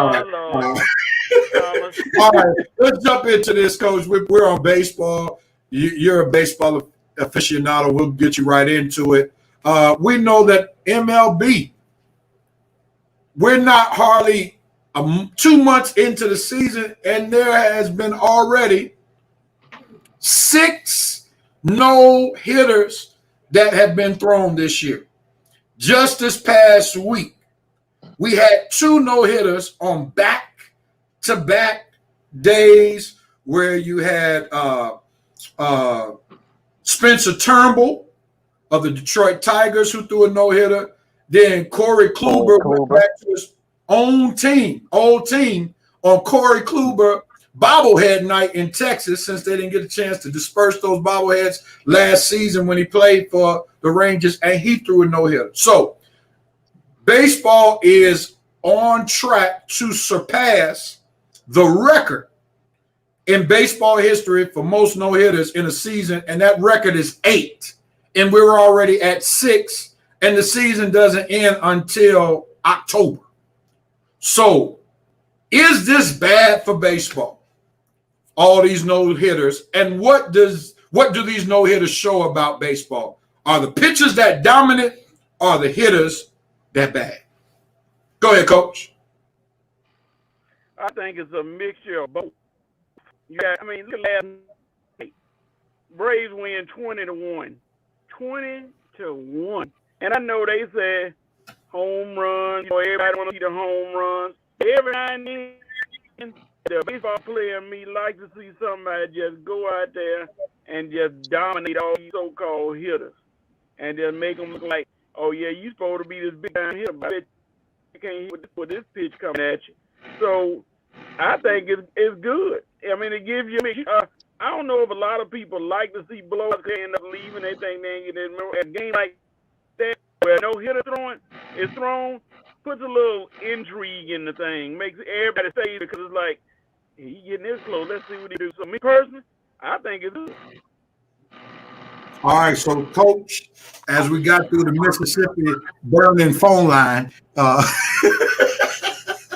he said, because you're a little choppy there, Coach, we might have to get you to change your connection. But anyway, it had a lot of reverb and remix going on. But I got through it. Coach said he thinks it's good for baseball and no hitters. All right, so Red, do you agree with Coach on his assessment that it's good for baseball? No hitters, they're fine. But I guess I'm getting kind of like the Russell Westbrook syndrome as far as no hitters go. Because honestly, you remember back with triple doubles, we hardly had them, and then we started having them every day. And Russell Westbrook was dropping them every night. And now when you hear triple doubles, it's like, okay, did the team win?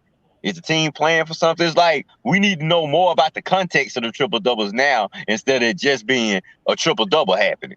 Whereas now, I mean, no hitters, you keep having them every day, every week, then eventually they're gonna eventually, they're gonna kind of water themselves down to where you just be like, triple double happen. Okay, is the team in playoff contention? Is this a winning team? Because if not, like I say, we'll probably look at them eventually like the Russell Westbrook triple doubles. I hate to say we're going there, but still, if the Braves throw a triple double, anytime your team throw a triple double, you'll probably be a little bit more excited than for another team. And you don't want your team to be a victim. Not a triple double, a no hitter. You don't want your team to be a victim of a no hitter. But if they for other teams, I guess it just depends on the situation. But yeah, I don't think baseball real. I think, like Coach said, it's a mixture of both. I don't think one side, the pitchers are just dominant or the hitters are just dominant. Because, like I say, Braves put up 20 runs last night. There weren't no dominant pitchers for the Pittsburgh Pirates. So I guess it's just in each individual case. All right, Armani, we chime in. Your thoughts? Yeah, I mean, it can be good and bad. It can cause for some teams to score, high, and then that's not so good for the other team. But because we don't have them very often, but now it's starting to become a lot more. It could be a good thing, not for the opposing team, but it could be a good thing. I agree with what Rev and Coach said. All right. Is the no-hitter losing its luster? Like some may argue that the triple-double has lost its luster since it's not as special because they are happening a bit more frequently. Either one of y'all jump in, Coach. Coach, yeah, that's kind of what I said in my argument. That is losing its luster like the Russell Westbrook triple-double? Yeah, the more they keep happening, they're going to get kind of watered down, and it's going to be more so we're discussing the context surrounding it instead of just the no-hitter itself. When somebody throw a no-hitter, that's all we ever hear. That's all you hear. Or that's all is reported. He threw a no-hitter, congratulations.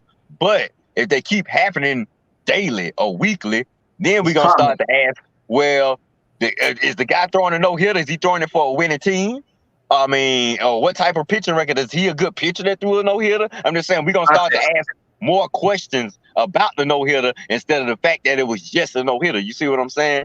It's going to be more questions surrounding it than just the fact that, oh, this guy threw a no-hitter. Let's celebrate. So you have to put it more in the context. Right. Eventually, if we keep having them at the ratio we having them as, because like you say now, remember when somebody had a triple-double? That's all we heard. Oh, the guy had a triple-double. Let's celebrate. Now with Russell Westbrook having them every day or every game, When somebody else have a triple double, first thing we asking, well, did the team win? Did the team have a winning record? You know what I'm saying? We asking more context instead of the fact that the guy just had a triple double. You see what I'm saying? Right. Mm-hmm. Gotcha. All right, Coach, unmute yourself before you say something. Unmute yourself. Go ahead. Okay. Now, I don't think anybody say the same thing about triple double. If LeBron had done it, if LeBron was the one doing it, doesn't say that much about it. They wouldn't ask if he won. Yeah.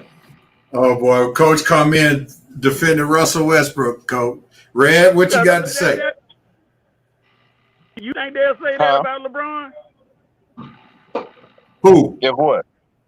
Talking about if LeBron were doing all the triple doubles, you wouldn't say that about LeBron. Yeah, if we were losing. Yeah, I wouldn't care if LeBron had a triple double. No, you wouldn't. No, they wouldn't. They wouldn't say that. They were like, they'd be attesting to LeBron's greatness. Let's be honest. They'll be attesting to his greatness. Wait, did you say what I would say or what the media would say? You ain't in the media. I wouldn't care if LeBron got triple double if we lost. Now the media may slurp him if we lost and he got triple double. Coach, I don't be slurping LeBron stats that much anyway, and I definitely ain't gonna slurp him if we lose the game. You should know that enough about me. You know, I don't care what stats you do if we lose the game. Let me put it in this context then. God rest his soul. What Kobe Bryant did? Would you say the same thing? Did we lose the game? No, did we lose? Did we win? Yes, I would. Did we lost the game? Coach, I never celebrate stats when my team lose. When have you ever seen me celebrate anybody's stats when my team lost the game? Now be real, because anybody that know me, know Red think about the win and loss before I think about stats. And anybody that say different, you lying. When do I ever celebrate stats? You may not celebrate stats, but you always bring them up. When I bring it up? Yeah. I probably would bring it up and say, yeah, Kobe had a triple double, but we lost, so who cares? That's probably what I would say. Yeah, I probably would bring it up. All right, let's shift gears real quickly, and it'll be interesting to see if no headers will lose its luster, like to some degree the triple double, but that does not demean what Russell Westbrook accomplished this year, having the most triple doubles in NBA history. All right, let's move. Not demean him. What I'm saying is he does it so often. Yeah, it's not. What I'm saying. Yeah, it's not. Yeah. It's not. Yeah, he's still a moment. It's still a great accomplishment. Right. I just don't want to. Right. It doesn't have much value. Yeah. It doesn't have. It has value, but it doesn't have as much value. I'll say it this way. Yeah. If Russell Westbrook have a triple double tomorrow at 1:00, is anybody and they lose the game? Is anybody gonna be talking about that triple double?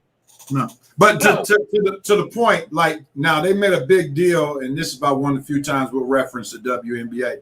But this past week, matter of fact, I was contemplating this being my dope moment. Sabrina Ionescu, how you pronounce her last name? Yeah, the girl. Ionescu. She had a triple double, the first triple double in New York Liberty history. She went 26, 10, and 12 this past week. So that made it a big deal because that was the ninth triple double in WNBA history, and the WNBA's been around 20 plus years now. So that was a huge accomplishment. Whereas, we got multiple players who have triple doubles throughout the season. Luka has had a triple double. Russ averages a triple double. LeBron has had his share of triple doubles, so forth and so on. So it doesn't have the shine in the NBA as it would have in the WNBA because it's done a lot more often than it is like in the WNBA. And so if no hitters, if we have 12 no hitters by the end of this season, if we double where we are right now, it's going to lose some of its luster because it's happening quite frequently. Because like this real. Who's like for five? Let's remember quarterbacks who throw for 5,000 yards. Remember before Dan Marino was the only one. was the only one. Dan Marino threw for 5,000 yards. Now it's like Drew Brees does it all the time. Matt Ryan did it once. We having a few quarterbacks that throw for 5,000 yard season. So it's not that special, especially if the quarterback don't come from a winning team. So you see, they used to be special just the accomplishment, but now we are looking at the context surrounding the 5,000 yard season. Especially in football, I mean, if you passing 85 to 90% of the time, too, you know, you're gonna put up those kind of numbers because you're not really running the football like that. No doubt Especially about with it. Matt Ryan. All right. Yeah. All right. Here we go. Let's move on to the Braves report. Red, what you got for us? I'm not playing any music. They don't deserve any music. So we're going to go straight to the Braves report. Nothing special. Nothing special this week. Ain't nothing much. We started off this week with our idiotic number one pitcher breaking his doggone hand because he didn't like how he pitched Sunday. Dude, it was just one game. Husker, you know it, and you're happy. Well, you know it, and Braves fans ain't happy with you. So you already had a bad start of the week. Okay, you got Monday off. Get a little time to think about it. And what happened? No, wait a minute. Did we have Monday off? No, we didn't have Monday back. No, we didn't have Monday off. We played every game this week, and we started off Monday with a loss. That's right. We've been losing all week. We came back Thursday with the walk-off with Ron Acuna, but guess what? Came back. No. That was Wednesday. But came back Thursday and lost to the Pittsburgh Pirates again. Now, we beat that you-know-what last night, 20-1. But, man, this Braves team is real. This Braves team is just on a level of inconsistency. And I see this where we're going to be all year. Up and down, seesaw battle, roller coaster. I mean, never no consistency. We can't even get to 500. And when we do get to 500, we end up losing the game. Haven't been over 500 at all this year. So hopefully we can beat the Pirates this weekend and get back even. But who knows? We'll beat the Pirates and then lose on Monday or Tuesday when we play the Mets again. So it was not a good week. We had a good game yesterday. And I'm not looking forward to what's in front of us because it's just Braves just playing too inconsistent right now. If you looked up inconsistent in the dictionary, you have Braves right by it. All right, Coach, I'm going to come to you. You've been to Memorial Day, man. We're about a week away from Memorial Day. Are you, Coach, are you now concerned about the Braves? Are you now concerned about the Braves? We're a week away from Memorial Day. Are you now concerned about the Braves? The Braves are about to right the wrong. They used up a lot of runs last night, getting 20. But I think they're about to win 5 out of the next 6. That's my guarantee. 5 out of the next 6. 5 out of the next 6. All right. Come the Braves, baby. I think more of that. Must be some chump killer coming up. Yeah, somebody mowing the lawn or somewhere Coach is. So, are we on mute? Okay. Watch the fireworks. Here they come. Coach, man, put your air conditioner on, man. You got all them fleas coming in your car. Man. Put your air conditioner, man. We can see the fleas coming in, Coach. The gnats and all that stuff. Get them off down there. We don't want you to get bitten while you're doing the show, man. So protect yourself. Them South Carolina mosquitoes. He in the South. He in the South. I think Carolina mosquitoes ain't no joke. I think Coach is participating in the mannequin challenge because he's frozen. the Gamecock mosquito and flea tournament from Oswald, South Carolina. All right, Coach. We're gonna bring you back in once you start moving again. All right. We'll come back to Coach, man. Coach don't went freeze frame on us, man, like one of these sitcoms or something. Oh my goodness, man. Vincent said the organization needs to spend some money. I agree, but they're $600 some odd million in debt, and the Braves are who we thought we were. Exactly. I'm not surprised. Cheapskate, trying to win cheap, man. And they ain't losing no money. They just use that as an excuse why they don't want to spend no money. It don't work. It won't work. It will not work. Thomas Hawkins Not said, when you got all the teams in baseball looking for reasons to spend money, and the Braves Yeah. looking for reasons to not spend money. You get what you pay for. Yeah. Exactly. All right, some jokes about Coach. Thomas said, change the foil, Coach. Look what he said about Kwame Brown. I heard that said Kwame Brown dropped his tractor in the back. Kwame trying to be on the show, man. And then he said, Coach, where's the mannequin challenge? All right, so we don't know if we'll get Coach back. I don't know if the reception is good. He was like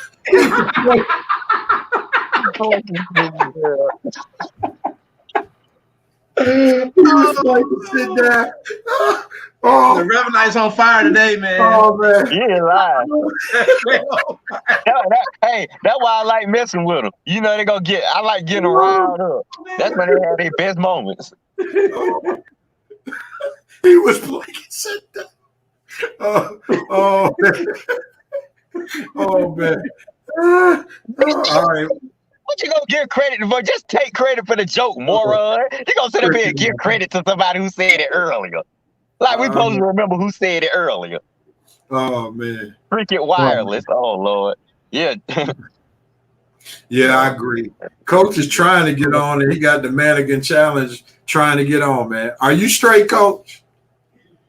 We gonna give it one more shot, man.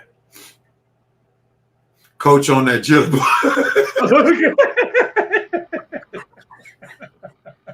Folks may not need to get back all the way. They on you, man.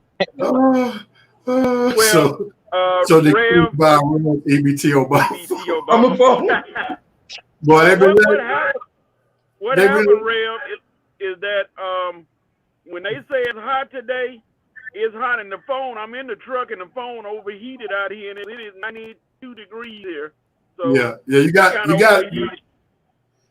keep the air conditioner on. I've done many programs in the car, and that iPhone is not good with heat. It will tell you it's too hot, and it will shut down on you. So I know exactly what you mean. Did. Yeah. Red Night Nation. Vincent took offense to what you called him. Red spell moron. What? R-E-D. Oh man! All right, Curtis Roberts. I just did. Curtis Roberts said, "Just hope Acuna MVP season won't be on a losing team." Yeah, that's a good point. Acuna, 2 more home runs this past week. He's having a great season, no doubt about it. Coach's minutes.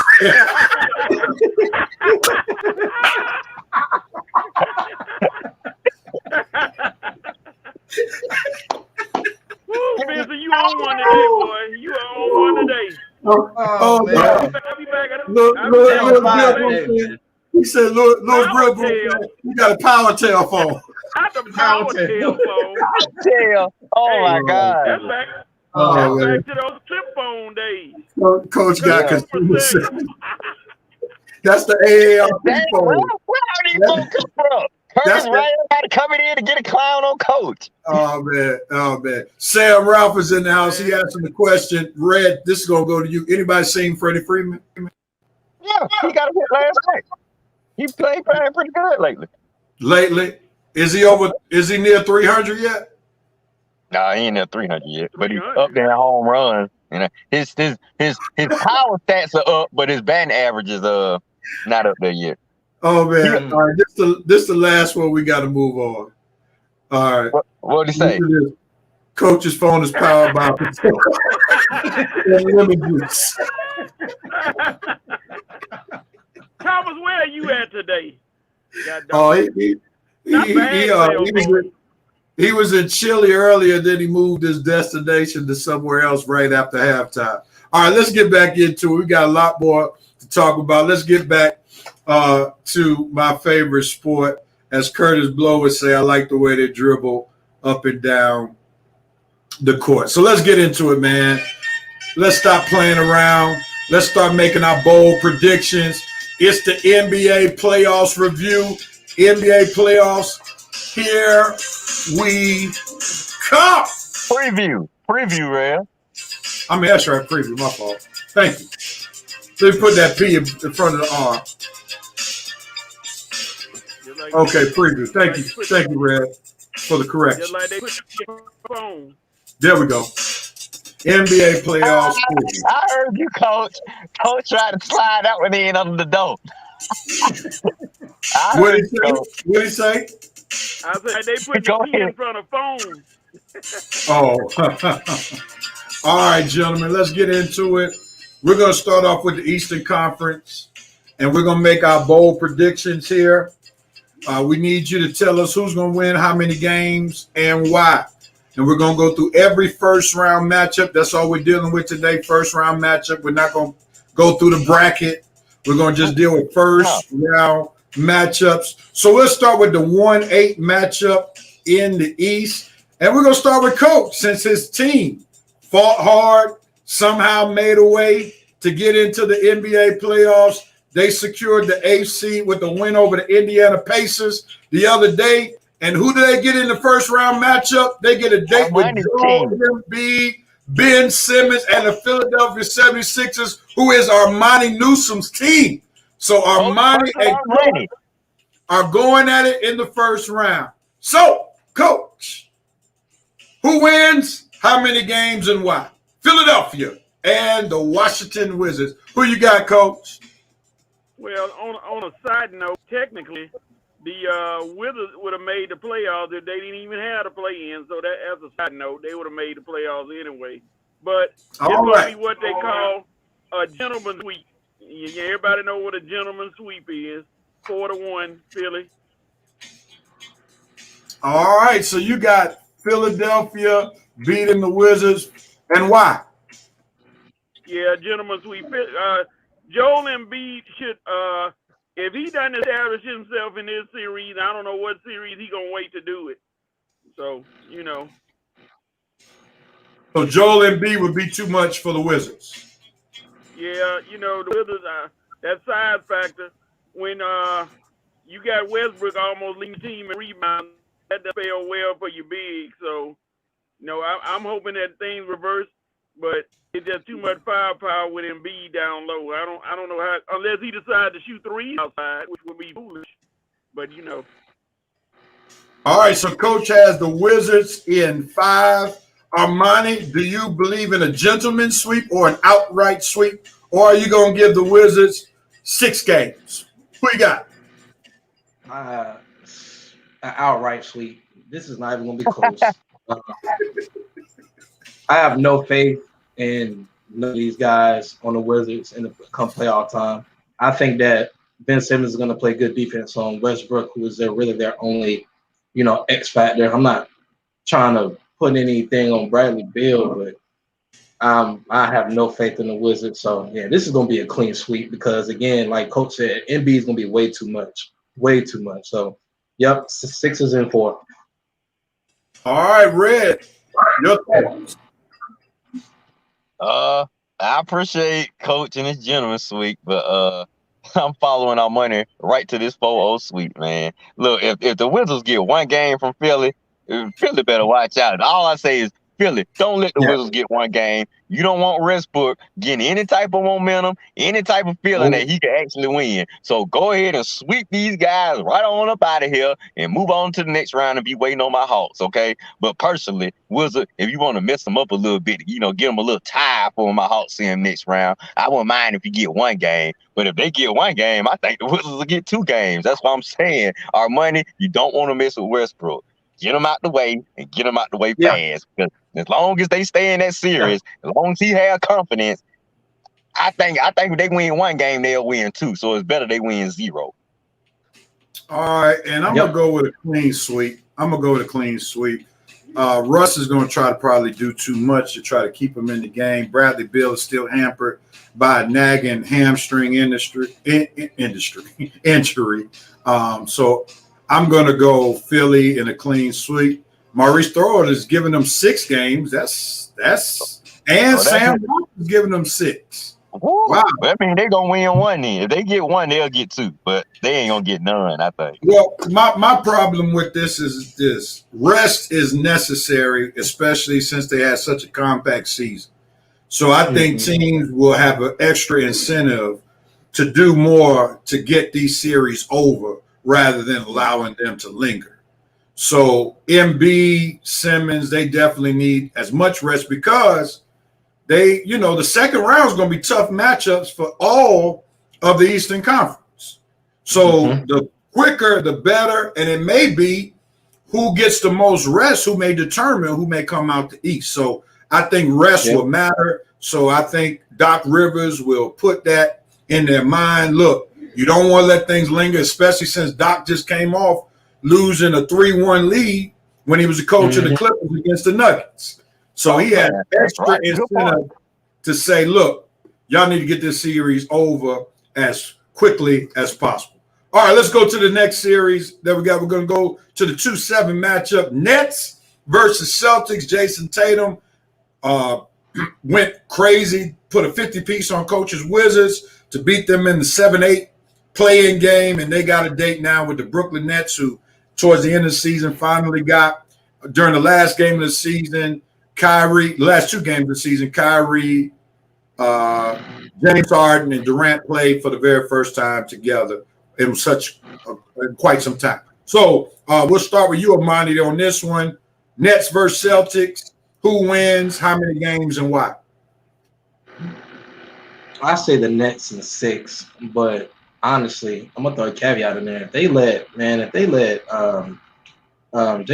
Tatum get any kind of momentum, this gonna be trouble because the Nets they're good, but they don't play very good defense. So if Kyrie, Kevin Durant, and James Harden are all on the floor, and you got James Harden bringing up the ball, James Harden bringing up the ball, I think they'll have a pretty good shot. I mean, not a good shot, but they'll win the series. But I think they're going to win it in 6 because I think the Celtics going to give them a run for their money because I think that Celtics coach has something to prove. I think Celtics trying to, I think they have something to prove overall because they're not what their record is showing. So the Nets are winning at 6. All right, Red. Who you got? Nets or Celtics? I got the Nets. I got them in 5. The Celtics, they just don't have it this year. That Jalen Thomas injury is going to really come back to bite them, especially when you in a series with 3 stars. Jalen Brown, my bad. Sorry, y'all. Sorry, y'all. The Jalen Brown injury is going to come back to hurt the Celtics. The Nets, like I said, they getting all their top players back at the right time. The Celtics are missing one of their key pieces. Jason Tatum is beasting right now, but I think honestly that's all they got, especially on the offensive end. I don't see too many of the other guys stepping up big enough to where they can get by the Brooklyn Nets in a series. I don't know who can step up that big on the Celtics side. Like I say, Jason Tatum will get his, but I think the Nets just got too much firepower for the Celtics as presently constructed. It's Nets in 5. All right. It's on me. I can see this series going 6, and I'm going to go 6. I think the Celtics oftentimes under the Brad Stevens era, they overachieve when they have less talent. Let's remember when Kyrie Irving was hurt, when he was a Celtic, that's when they went to the Eastern Conference Finals. So I wouldn't be surprised if they give the Nets more trouble than what we may anticipate because actually they match up pretty well with the Nets, but to Red's point, offensively, that's where they will struggle. If they can somehow slow down the Nets, make it a grinding type of game, they'll have a better chance to push it to 6. So I'm going to go 6 because I do like the matchups. You got Kemba going against Kyrie Irving. They'll probably put Marcus Smart on James Harden, then Jason Tatum and Kevin Durant going at each other. And Jason Tatum lives for those kind of matchups. For we saw even in his rookie season how he salivated going against LeBron and really had a good matchup against LeBron. So this is the type of series where Jason Tatum can come up strong. And I think the difference will be which front court will play better. Will Blake Griffin play better than Tristan Thompson, or DeAndre Jordan play better than Theis, so forth and so on. So It's going to be an interesting matchup, but the Nets win in 6. Coach, who you got?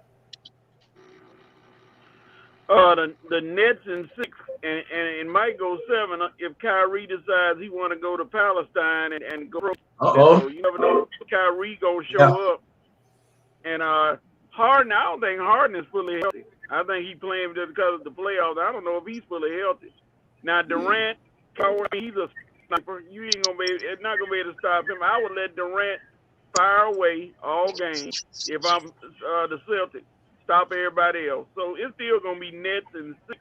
I don't think chemistry is there yet. Okay. Is Durant fully healthy now? He's been healthy right now, so there's no signs. But 7-game series, health could become a problem at any moment for the Nets. Coach, you ever heard the song "God Has Smiled on Me"? Yeah. God has shined on you right now. That sun is coming on you strong, brother. Oh, boy. All right, man. Yeah. All right. I wanted to make something about that earlier. I was gonna say Coach's makeup was a little too much. You seem like he got that pancake makeup on. They put too much on. But you know what? Coach made a good point, man. Is what kind of Kyrie Irving we gonna get? That's what I want to know. We gonna get the I'm not focused on basketball kind of Kyrie, or we gonna get the Cleveland Warriors Game 7 Kyrie? I mean, we just don't know. If James Harden is there, it may not matter. But yeah, if Harden ain't 100%. We need Kyrie. They need Kyrie fully focused in without Harden being 100%. Look at Joseph. Joe Black went old school and called "Shine on Me, Shine on Me." Yeah, Joe Black. I can't wait till July. Oh, you're right, Sam Rock. My bad. They did trade him to the Bulls. Thank you for that correction. My bad. I messed up on that one. All right, let's move on. Next game or next series. Bucks versus Heat. It's on me. I'm gonna give the Bucks the series in 6. I think they have all the tools to beat the Heat. I think they have PJ Tucker, who they could put on somebody like Jimmy Butler to try to slow him down. You got the Greek Freak. You got Drew Holiday. So talent-wise and defensive-wise, the Bucks have what they need to be able to slow down the Bucks. So I don't anticipate the Bucks making it to the NBA Finals this year. I think also because there's not a lot of pressure on the Bucks, they'll be able to be a little bit more relaxed because not too many people have them coming out of the East like they did in previous seasons. So I think without that pressure, the Bucks have an opportunity to overachieve if that is something that they could do. But I'm going Bucks in 6 for the reasons I mentioned. Coach, who you got? Same thing. Bucks the Heat overachieved last year into the finals, and I don't know how they're going to be able. The Bucks have a mission, and that addition of Holiday is a dangerous weapon for them with defensive and offense. So I'm going to do like you, Bucks in 6. All right, Armani, it's on you. Who you got? I'm gonna go with the Bucks, and I'm gonna go Bucks in 5. I think, like you said, the Heat kind of had trying to prove something last year. And I think watching them through the season, I think they got knocked down. I don't think they're gonna come in with the same momentum as they had last year coming in this year. And then the Bucks, like Coach said, they got a lot of good guys. So and then they play defense, they'll be fine. I think it'll be in 5. I only see Heat getting 1. All right, Maurice Thrower said the Heat in 7. And Maurice, dude, keep dreaming a little dream, okay? Because that's all you doing, buddy. You are dreaming, okay? Please wake up and come back to reality, okay? Red and Sports Show is on. You're not in your bed now, all right? And here's the reality. Our money is absolutely right. Bucks in 5. Okay, it is a new year. It is a new season. They have learned their lesson from messing around with the Heat last year. You think they forgot about the Heat putting them out last year when they were number 1 seed? No, it's revenge time now, baby. And if the Bucks got any pride, Coach Bud, Giannis, Middleton, you guys got some pride, you finna put it on the Heat and put it on them good, okay? They are undersized, undermatched. Victor Oladipo is not there as usual, hurt again with his injury old self. Okay. I've been hearing that Jimmy Butler having issues with the coaching staff. They having issues behind the scenes. So this ain't been a peaches and cream type year. But that being said, this is Milwaukee's year to make some noise. Rev said you guys have been left behind. Nobody's talking about you. Nobody thinking about you coming out the East. This is the year to make some noise. You better face the Heat, and you better knock them out in 5 games if you want some respect. You take the Heat. You let Miami take you to 6, 7 games, y'all might get eliminated. Because I'm worried if y'all let Miami take y'all to 6, 7 games. So basically, Bucks, you get rid of Miami in 4 or 5 games and get ready to face the Knicks if you're really talking about doing something this year. All right. Maurice, Denial ain't just a river. What you say, Armani? I was telling Maurice, denial is not just a river in Egypt. Oh, yeah. Yep. Exactly. Talking about some 7 games. Well, you crazy to think Miami going 7 games with this. Here we go. The home team, Knicks versus Hawks. Coach is Red. Yes, sir. Red. Is it Red? Yeah, Red. We'll start with you. You got your Hawks hat on. Who you got? Knicks versus Hawks. We know the Knicks swept them in the regular season, 3-0. But that was before Nick McMillan put his stamp on the team, and the team has definitely played basketball way over 500 since Nate McMillan has become the coach. So with that being said, who you rolling with? You know who I'm rolling with, Rev. Just the amount of games I'm rolling with them in. Hawks in 6. Hawks in 6. Like you say, Rev, the Knicks got us 3 games this year, but like you say, 2 of those games were back in the Lloyd Pierce disaster days, and we ain't trying to remember those again. One of the games came with Uncle Nate coaching, but that was the game Trey got hurt when the Hawks were leading by 11 points in the 4th quarter when Trey went down, and we let that one get away. So it was an emotional loss for our team. We weren't sure what's going on with Trey, but the Hawks are ready, baby. We ready. We about to take these Knicks out in 6. Everybody talking about the Knicks, like Uncle Nate said, the NBA wants the Knicks in the playoffs. Well, they in the playoffs. That don't mean they want them to win in the playoffs, because they ain't going to win, because we going to win. We about to take these guys out in 6 games. Trey is going to have his coming out party. Bogey, Gallo, our 3-point snipers going to be spread in the floor. Collins, you want to get paid? Well, you better step up too, baby. Clint Capella dominating in that paint. Ain't going to let Randall just come in there and get what he want, baby. You're going to have to work for these points, baby. Uncle Nate going to put his game plan together, and the Hawks going to be riding and going to be getting ready to meet our Money's Philly team after 6 games. And then the real playoffs begin. Hawks in 6. I'm not going to even have to sweat. Okay. Coach, Hawks Knicks. I'm gonna go ahead and say, and it's gonna be a reason. Knicks in 7, and the only reason I say that, it'll reverse. If Julius Randle is stopped, then the Hawks in 7. But they don't have Julius Randle down low. It's gonna be the Knicks in 7. Simple as that. Because I don't know if the Hawks are a physical enough team. They're a good finesse team. They can shoot the lights out. But how about you down low? That's the key in some way. That the Knicks play that rugged, hardcore, work down low kind of offense. So and the Hawks can shoot it. So this one is the only series I see going all 7 games because it's so close and so even. So I say Knicks in 7, and then and I'm gonna check out Red. Keep coming to the truck calling me, so I'm gonna check out for right now. Say it again. I said I'm gonna check out. They keep hitting on my truck, telling me to come inside for something. So I'm gonna check out. All right, man. Well, thanks for joining us, man. Be safe on that road. All right, Coach. All right. I'm gonna go Hawks in 6. If this Uh-oh. if this were a play-in game, I would go with the Knicks. But in a series, you have teams have a chance to make adjustments, and I really don't see what other adjustments the Knicks can make offensively besides Derrick Rose being another scorer. And I don't know if Derrick Rose can do that in a 7-game series anymore. And I don't He know if won't last, real. and I don't know if Julius Randle can do work in a 7-game series when he is being keyed in on. Teams don't have to worry about preparing for any other team but the team that they're playing. And the Hawks have a lot more options offensively.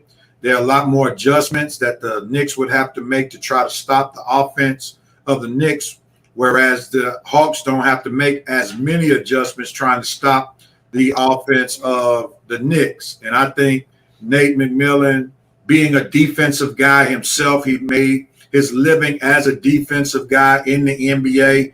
I think he will have a defensive strategy that will go well for the Atlanta Hawks to allow them to beat the New York Knicks in 6.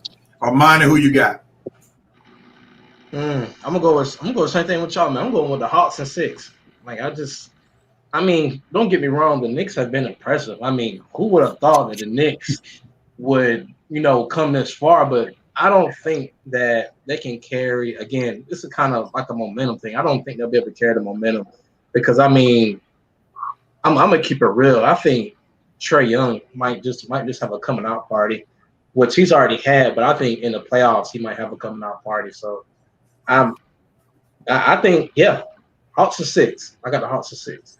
All right, man. So we got the Hawks all the way around. Okay, let's go to the West. Tyler's playing for some contract money. And we'll see. We'll see if Collins is worth the max money, and he got a chance to prove it. He'll have the toughest matchup by far, even though I heard Nate McMillan on 92.9 say that it won't just be one person's responsibility to try to stop Randall. If we contain Randall, the Knicks might get. If we figure out a way to contain Randall, fold up shop, baby. Yeah, I ain't worried about it. All right, let's go to the matchup that just got confirmed last night. My God. Number 1 Jazz versus the Grizzlies. We'll start with you, Armani. Who you got? Number 1 Jazz versus 8 Grizzlies. Wait when you finish. Jazz in 6. Jazz in 6. Don't get me wrong. Morant, he had a good game the other day, but the Jazz, they too much. They're just too much for the Grizzlies. So, actually in 5. I'll take the Jazz in 5. That might get one game. I was about to say, man, if they're too much, you definitely giving them a series going 6. Bad. Yeah, that's what I had to think about. I'm like, nah, they no way in 6. I give them 5. They might steal a game. They might steal a game. All right, Red, what you got? Jazz in 4. This thing's gonna be over with so quick, about as quick as this nap I'm about to take on this series. Dog, the Grizzlies shouldn't even be in the playoffs. This should be Warriors versus Jazz, and we all know that's what the NBA wanted, okay? The fact that the Memphis is in the playoffs, man, this thing, if they are not going to waste any time with this boring series, because they ain't trying to lose no fans, okay? Jazz, get rid of these guys in 4 games and get ready for the second round, okay? Is Spider back? I think Spider Mitchell back, right? Yeah, he back. Okay, yeah, it's over with, man. Please, they gonna look. Quinn Snyder is gonna contain Morant, and he definitely ain't about to let them other scrubs do anything. Okay, Jordan Clarkson, Spider, Gobert, all them guys that been putting us to sleep all year with their fundamental play. Well, guess what? They about to win 4 games real quick. I'm gonna go with everybody and Armani going with Jazz in 5. If Ja Morant can find one game to hit the 3 ball like he did last night, because that was really the critical move that took place with Ja Morant hitting 3s as well as he did last night. That propelled them to beat the Warriors. He's not going to do that every game, but he may be able to do that one game. So if Ja Morant can hit the 3 with some level of consistency like he did last night, I'll give the Grizzlies 1 game, because I don't think they have anybody. Jazz don't have anybody who can just slow Ja Morant down, because he's just so athletic. He's a freakish athlete. And if he can hit the three, I'll give him one game. But definitely the Jazz will not take longer than 5 games to beat the Grizzlies. All right, Red, this next game is on you, sir. Nuggets versus Blazers. Nuggets versus Blazers. Remember, there is no Jamal Murray for the Nuggets. Keep that in mind. Who you got? Yeah. That's definitely something to keep in mind, which is probably I'm probably gonna go with the Blazers in this series. Because look, even if the Joker just go off and get his points, that don't necessarily guarantee a Nuggets victory. I mean, Jokic can come out and have 40, 20, and 10, and they still lose by 5 points because Dame, CJ, Carmelo, and the other guys went off completely for the Blazers. Honestly, man, Denver, y'all might just be unlucky right here because I think the Blazers, they got too much firepower. They got a lot of guys on their team that's hungry. Nobody on the Blazers has won a ring. Carmelo, CJ, Dame, everybody over there fighting for something. So they gonna definitely give Denver the fight of their life. And if all they got to rely on is Jokic, I don't see Aaron Gordon doing it. And I bet y'all forgot he was on the team. Jamal Murray hurt. Is Michael? God, I forgot the kid name. The small forward dude that was hurt earlier. Michael Porter Jr. Michael Porter Jr. Is he gonna step up? Cause I mean I don't see Millsap doing nothing off the bench. I don't see none of their bench players stepping up. So if Aaron Gordon step up, if Porter step up, you might make it a series. But even still, the Blazers gonna take this. I'm giving the Blazers in 6. Blazers in 6 on this one. I'm gonna join you with Blazers in 6. The guard play will matter, and Damian Lillard and McCollum will probably have a field day in this series. And that's where they will win the series because of their backcourt play. Damian Lillard may put up epic numbers. I like the feisty kid from Denver, the Italian name guy, or wherever he's from. He's a hustler. But there's a reason why he didn't get drafted in the NBA. And Damian Lillard's going to put quick work of him. So I'm going to go with the Blazers in 6. Monty, who you got? Blazers in 6. I mean, like the Nuggets, I forgot that the Blazers have CJ McCollum for some reason. I don't know why his name slipped my mind, but yeah. I mean, and Carmelo. So it's gonna be too much for Denver. Way too much. I'm surprised they even worked up to even clinch the third. What part of the season did Jamal Murray get hurt? It was towards the end, like with about 20 more games left. Oh, okay. So that's how. Yeah, they're not gonna last. Blazers in 6. Too much. Right. Yeah, they had already played the toughest part of their schedule when he got hurt. Yeah. So that's why you couldn't really tell. They were playing a lot of garbage teams to end the season with. Yeah, there you go. Yeah. All right.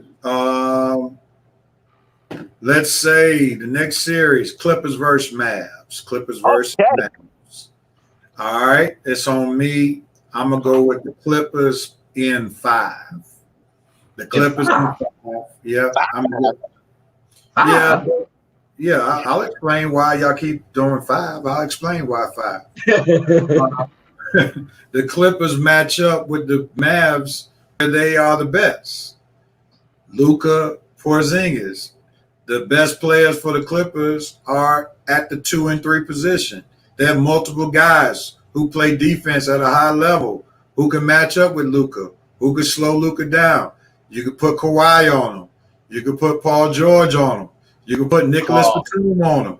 I mean, you got multiple options. And then if you want to hound them, you put Pat Bev on them to make them have to work all up the court. Luka is the main offensive weapon for the Mavs. If Luka goes, the Mavericks go. And the reality is the Clippers have multiple players who can play Luka, tire Luka out. And Porzingis is not tough. All right. You got Serge Ibaka who can guard Porzingis. You know, you got DeMarcus Cousins who can get in Porzingis' head. So you got those different factors. Exactly. Now y'all realize why I'm saying 5. Because the Clippers match up well with the Mavericks. So that's why I think I've done my job to help y'all understand why 5, and that's why y'all not repeating 5 anymore. Pressing on. Go ahead, Armani. Yeah.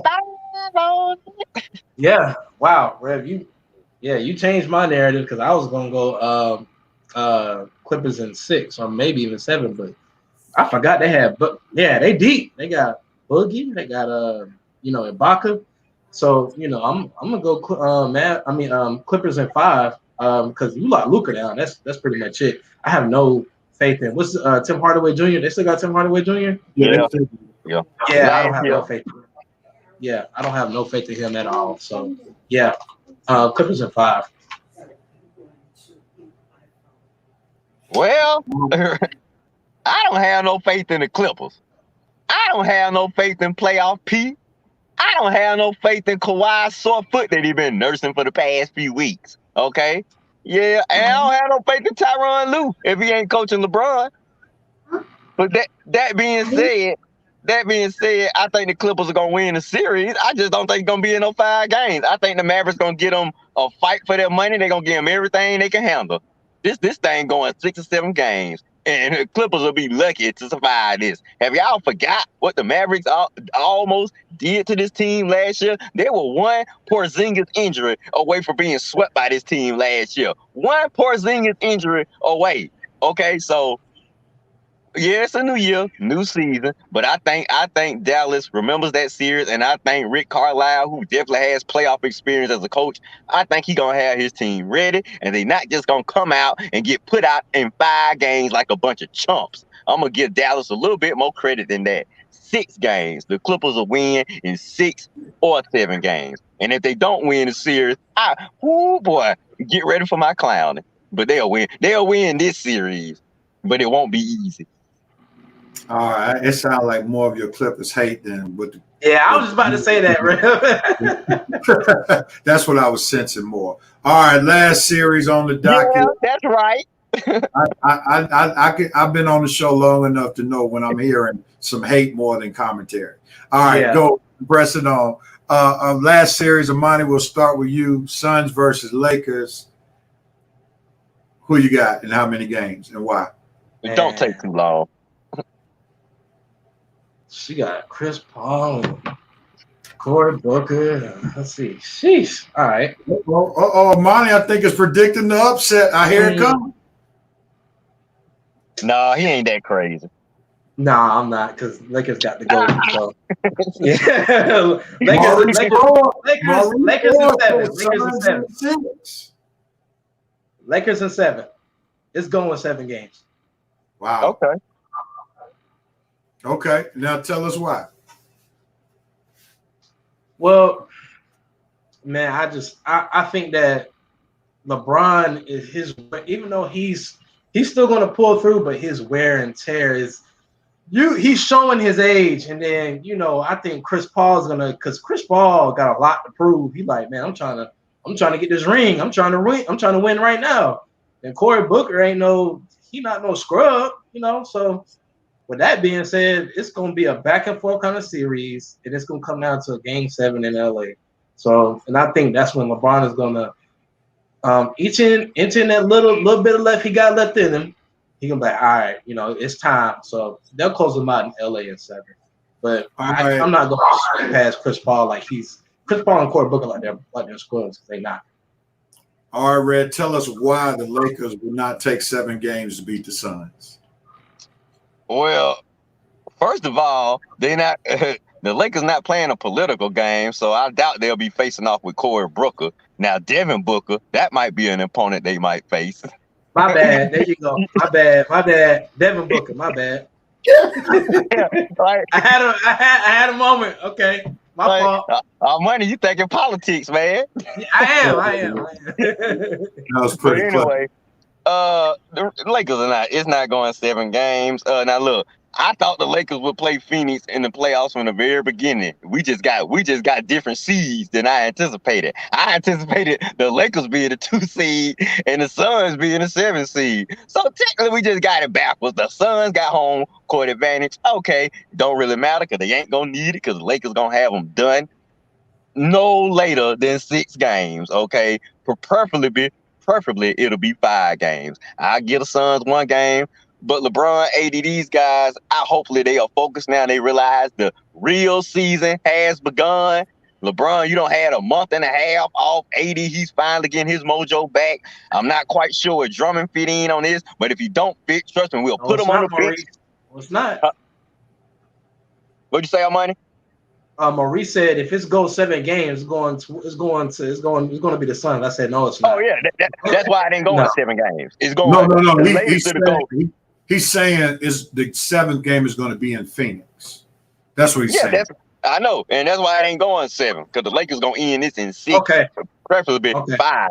Because you're right, I ain't trying to deal with no 7 winner take all sudden death game. Those scare me. I don't care if it's the Lakers or my house. Those games scare me. I don't care how good your team is. You just don't want them in that last game. Remember Cavs and Warriors game 7? So that game could have went either way. Either one of them could have been champions. Yep. I'm gonna go Lakers in 6. A lot of it is predicated upon LeBron. I think the Lakers have the weapons on defense to be able to slow down the Phoenix attack.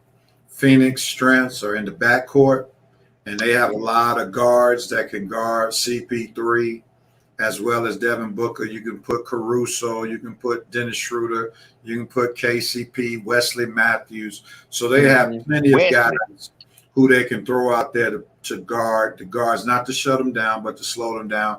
And then really the Lakers are in good position because they're going to play a lot DeAndre Ayton. That plays to the Lakers' strength. Drummond can be a better factor in this particular series because he can slow down Drummond. Then you got, AD and LeBron and so forth and so on. So you got multiple guys that they can throw at Ayton. And I think as long as LeBron can be at 80%, 85%, the Lakers will do well. And I think the Lakers will win in 6. I agree with that commentary 100%, real. All right, gentlemen. Well, let's get ready to close it out. And who has the right to do what, when, where, and how as we conclude episode 190 of the Red and Real Sports Show. Let me go back up to it. All right, who has the right to do what, when, where, and how? We'll start with you, Red. Who has the right to do what? Okay, well, since I'm wearing both teams' colors, Lakers, Hawks, both of you guys, first time both of my teams in the playoffs since 2008.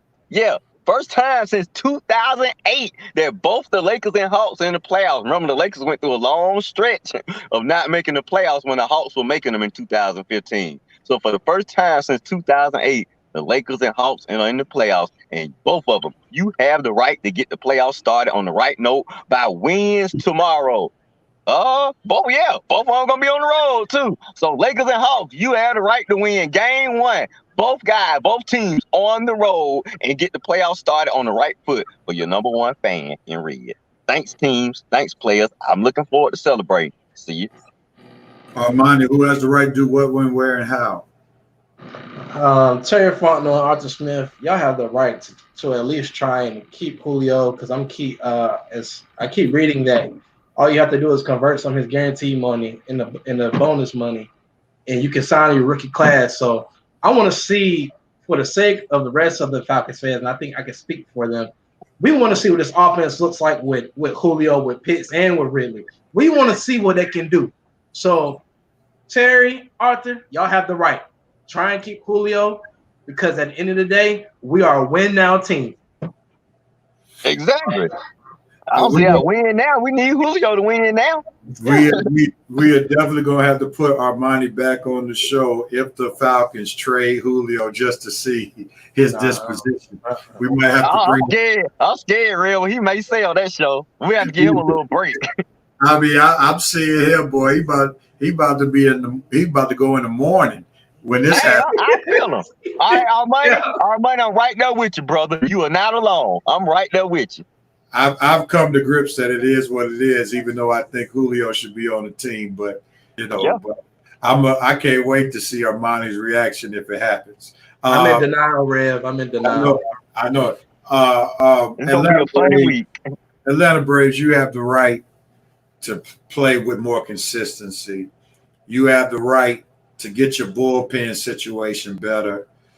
Brian Snicker, you have the right to make better managerial moves. For instance, why are you putting Jacob Webb in a game where he just came off a game where he hit somebody, and you're putting him in a crucial game where it's tied score, and you up here, that's the game that you want him to gain his confidence in? No, you put Jacob Webb in a game like yesterday where he can gain his confidence, where there's no pressure on him, and then put him in a different game. So Brian Snicker, Atlanta Braves, you have the right to be more consistent in what you're supposed to do.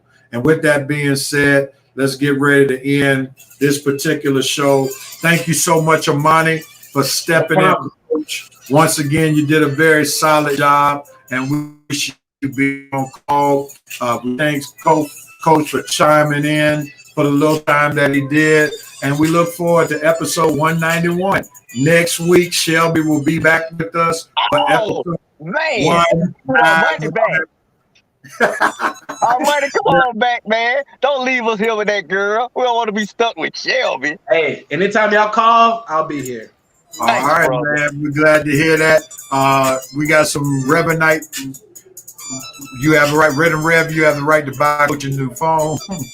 Vincent Woods of Trey has a right to grow that hairline and grow to his legend with the series win. Thomas Hope, Armani going to be listening to Kenny G along.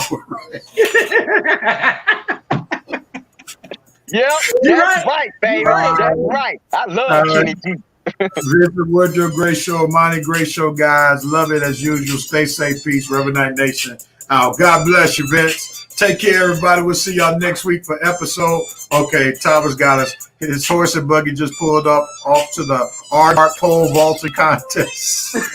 You know you ain't got that much gas to be going all these places. You ain't got that much gas. That man got a Concord, bro. He rolling in the dope. All right, Rev-a-Night Nation, Red and Rev Sports Show fans, we're out. Have a great day and be blessed.